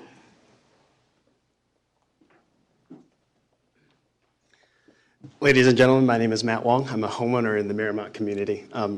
I am a product of your school system. I grew up in the public school system in San Francisco. I went to UC Davis. I go to UC Berkeley now, and I'm standing before you here, having worked for Intel and Qualcomm, and now for Cisco. I'm your product. I just had a little daughter 10 months ago, and we've been living this for the last couple of years. The uncertainty of where do our kids go to school, the fracturing that's happened between South San Francisco, San Bruno school districts, and private schools because of this uncertainty. Our community identity is with San Bruno. It is with San Bruno Park District, and you have a chance before you today to help us in the end of this long journey so that we can reestablish our community identity with San Bruno Park District, and continue the legacy that you guys have made here for me, and that I want the same for my daughter in your school system in the right district with San Bruno Park. Thank you. Thank you so much. Good afternoon. My name is Shane Kwok. My wife and I chose to move to San Bruno 4 years ago from the East Bay. We chose San Bruno because of the schools and before our children started kindergarten. When we moved there, we knew of the changeover that was trying to take place, and subsequently we decided to send our kids to Rollingwood Elementary School. I have a daughter and a son. They're twins. They're in 3rd grade right now. Their birthday's tomorrow, so I'm hoping for a good surprise and a happy present for them tomorrow. But each year we've had to go through this interdistrict transfer process, which puts a lot of pressure, a lot of stress, not only on my wife and I, but on my children, not knowing from one year to the next if they're going to be able to continue to go to the same school with their friends and their teachers that they've known and developed these wonderful relationships over the last 4 years. 2 years ago, my daughter was given permission out of South San Francisco School District where my son was not. This was later finally corrected about a month and a half afterwards. I'm sure all of you can understand the pressure and the anxiety that my wife and I had for that month and a half period, wondering how are we going to send my son to a completely different school while my daughter continues at the same one. Going back to the CD's comment about 57, we actually gathered 69 signatures. I personally gathered 62 of them myself. The one family that we couldn't get it was because we could just never reach them, not because they were unwilling to sign. And this is coming from families that send their kids to South San Francisco schools. I've never known of any kind of situation where we have this kind of unanimous support within the community on any one position of any sort. The San Mateo County Board also approved our petition with the exception of one person who is the president of the South San Francisco School District, who in my opinion is a complete conflict of interest. So I ask you guys here today to do what's best not only for us, but most importantly for our children, to let them be a part of our school and our community. Thank you.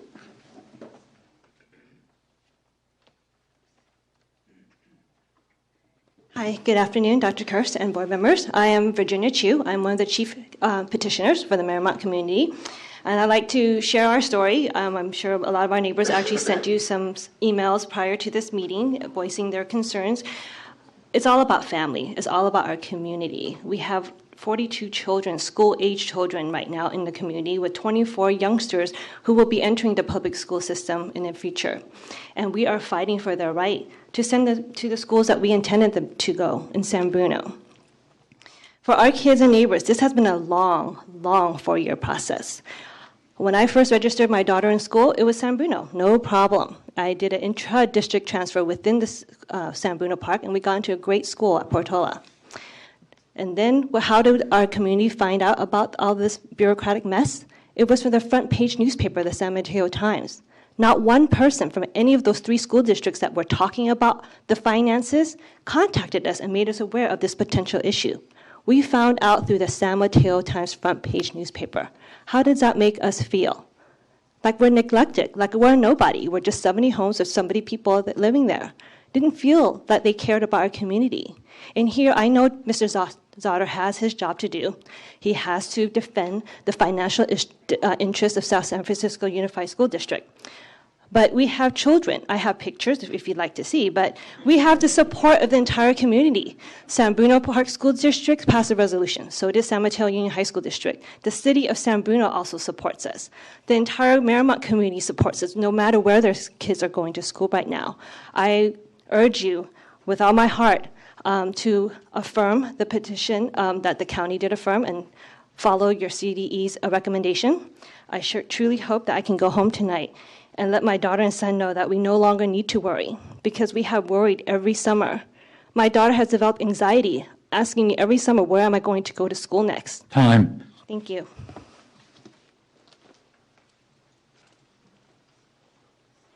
Good afternoon, board members. My name is Dr. Henry Sanchez. I'm a UC professor at the University of California, San Francisco, and I'm also a governing board member of the San Bruno Park School District. I've watched this process that the Marymount community has gone through. It's been very insightful and rewarding to see how the community has come together and for a purpose and to do the right thing for that community, as well as the public education that they would receive to the best possible purpose. And I, looking through the analysis of the CDE, agree with that. I think self-determination is critical for that community to decide what they want to do, and it'll make their lives stabilized, and for future residents know now exactly where they'll be going and their choices to public education. Thank you very much. Okay, that concludes the public testimony. Board Member Shimosaki. I'd like to move that we approve the department's recommendation. Second. Mr. President. Board Member Holliday. Member Sandoval and I were the liaisons for this issue, and we found absolutely, we were in complete agreement with the CDE's evaluation of the county decision and would support the CDE recommendation. Okay. Is there any public comment on the motion? Hearing no further board discussion, all those in favor, raise your hands. That's unanimous. Thank you. Now, now we'll move on to state board priorities. But before that, we need to do the proposed consent calendars, waiver. Oops, those are not the waivers. The proposed consent calendars are items 15 through 22. I move approval. Is there any public comment on that motion?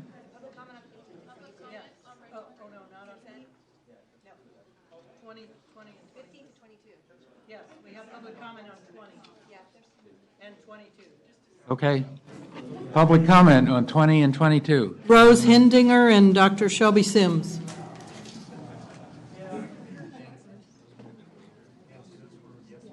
Oh, okay. Those were yesterday's waivers. Never mind. Thank you. Okay. All those in favor respond by raising your hands. That's done.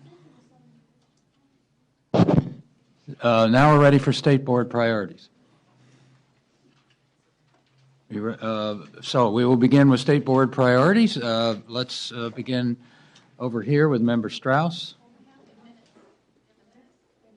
Minutes? Okay. All right, we need to approve the minutes.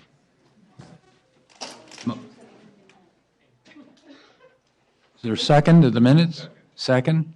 Public comment on that? No? All right. All those in favor, raise your hands. State board priorities? Okay. It's my pleasure to report on the activities of the IQC meeting. The IQC met in February, on Thursday, February 5th, and Friday, February 6th. I had the pleasure of swearing in 2 new members. The Thursday, February 5th meeting was devoted to new member orientation, and we went through the usual activities of providing training and information on Bagley-Keene and the roles and responsibilities. On the Instructional Quality Commission meeting, the full meeting day on Friday, while we did the regular business of the work of the IQC, but I do want to draw attention for the board to a couple of important, significant changes that did occur in 3 curriculum areas. There was a revised schedule of significant events for the Science Subject Matter Committee that was approved, and part of that was to accommodate the additional work and time and attention being used to develop the standards. There was also a change in this calendar of significant events that was approved for the History Social Science Committee. As you know, we are working to address a lot of concerns that have been raised about the content.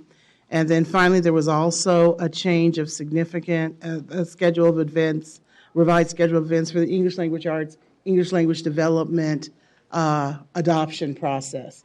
So that took up a great deal of time and conversation for the IQC. They did review and revise and heard a great deal of conversation from the public concerning the History Social Science framework, and there was a lot of time devoted to explaining exactly how the process for the language arts adoption is going to be done.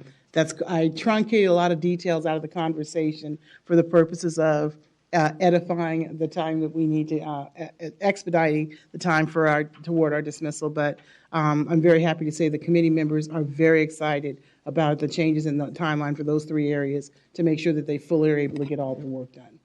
Okay. Nikki, why don't you go next then? I'm happy to report on behalf of California State Summer School for the Arts, which will be in session this July 11th through August 6th. You're all invited to go and visit. And there was a really concerted outreach effort to recruit more applicants from the Central Valley of California. And we've received a lot of applications, and we are seeing more applicants from the Central Valley, so that's outstanding news. And we have our teachers in the Central Valley to thank, as well as program alumni traveling to get the word out about the California State Summer School for the Arts. So good news on that front. And I'd also like to report on the Child Nutrition Advisory Council, met on February 9th. And we reviewed the results of a literature review that was conducted by the Child Nutrition Services Division regarding food preparation training for students. The fact is that nutrition education is not enough. There needs to be hands-on experiential learning opportunities through school gardens, learning to prepare food. That is more likely to increase consumption of fruits and vegetables. We also learned about the excellent certification process for schools in the area of home economics. Home economics is still alive and well in our schools. And council members also contributed their expertise to a review of the proposed national meal pattern. And we did have more of a discussion yesterday about the Advisory Commission on Special Education, which met on February 18th and 19th. And at the last meeting, members had a chance to voice their opinions about future focus areas. And I just want to highlight 3 items that emerged. One is the commissioners are very interested in progress reports from the CTC on early educator preparation programs. There's a lot of interest there. And also protocols for transition, and that's for students ages 3 and older. And also interagency collaboration. How do schools work effectively with regional centers to provide our exceptional students with the best possible services in an integrated way? And then family education in the early years, birth to age 5. Thank you. Thank you. Member Burr. I'm reporting on 2 activities. We've already heard a lot about LCFF and all that work yesterday, so I've been involved in all of that. I'm also a member of the California Collaborative for Educational Excellence, along with Superintendent Torlakson, County Superintendent Michael Watkins, District Superintendent Sandy Thorstensen from Whittier Union High School District, and Tim Sabrante, who's the teacher representative on the collaborative. The collaborative met for the first time on February 25th. It was largely an organizational meeting. We adopted bylaws. We did a lot of administrative work. But the committee collaborative elected Dr. Thorstensen as the chair and me as the vice chair, and directed us to begin a recruitment for an executive director. So over the course of the next several weeks, Sandy and I will be holding at least one video conference on March 19th to review a number of search firms, to conduct a search for the executive director, and then ultimately to select a search firm, which will come to our next collaborative meeting, which is scheduled for April 13th, and at which time the search firm will work with the collaborative to determine the criteria for the selection of the executive director, timeline, and all of the administrative activities related to that. Also at our April 13th meeting, we have invited and they have accepted Michael Fullen to come and speak to the collaborative. He wrote a little paper and sent to us about advice about how the collaborative might move forward. And Dr. Linda Darling Hammond, who also wrote a paper about continuous improvement. So our early activities are going to be about gathering expertise, trying to provide a repository for best practices. We've got a website in development as well. And then we also established our long-term meeting schedule. We will be meeting bi-monthly, and we will be meeting the first Thursday of the month beginning in June. So following our April meeting, that's when our regular schedule will start. So lots of interaction with the evaluation rubrics and the things we talked about LCFF. So I'll provide you an update at each one of the meetings. The other thing I wanted to mention, which we haven't talked about before, is the Innovation Awards for higher education. The governor's budget last year included $50 million for awards to institutions of higher education and their partners, which include K-12 education. The committee that's used to select that was chosen to select those awards, the governor appointed me to be the board representative on that. There's a representative from the Board of Regents, the Board of Trustees, and the Board of Governors for the community colleges, and there's a Senate representative and an Assembly representative. The Department of Finance is serving as the staff, and they conducted an application process. We received 58 applications, and we will meet next Friday, March 20th, to actually hear the recommendations of the Department of Finance. Those are posted, so they're public now, the recommendations. They're recommending 14 awards of approximately $3.5 million each. And unlike grants, where these are money for somebody to do something going forward, these are really recognition of innovative work that higher education institutions have done with their partners. And they include such things as intensive retention programs for disadvantaged students who otherwise are not successful in completing college, shorter degrees. There's a 3-year degree that's being recommended in computer science at Cal State Monterey Bay that's in process. They're hybrid online programs, and fundamentally trying to decrease the time it takes students to graduate from higher education and to have a much more effective experience in higher education. Going forward, the governor's budget proposes another $25 million for that program next year. So just wanted to tell you about that because I don't think we've talked about that yet. So I'm talking about a few different things. There's a consortium for the implementation of Common Core, and the stakeholder group has been meeting twice a year. It has a lot of our representatives from CTA, AXA, PTA, all of us talking about sort of how are we implementing Common Core. We had a really good meeting the end of February, and we really looked at the issue of what progress we're making in communication, and I attended with several of our state board staff. And I think the commitment is to really share some of the resources that we're developing around communication as we really change our teaching practice, assessment practice, and accountability practice.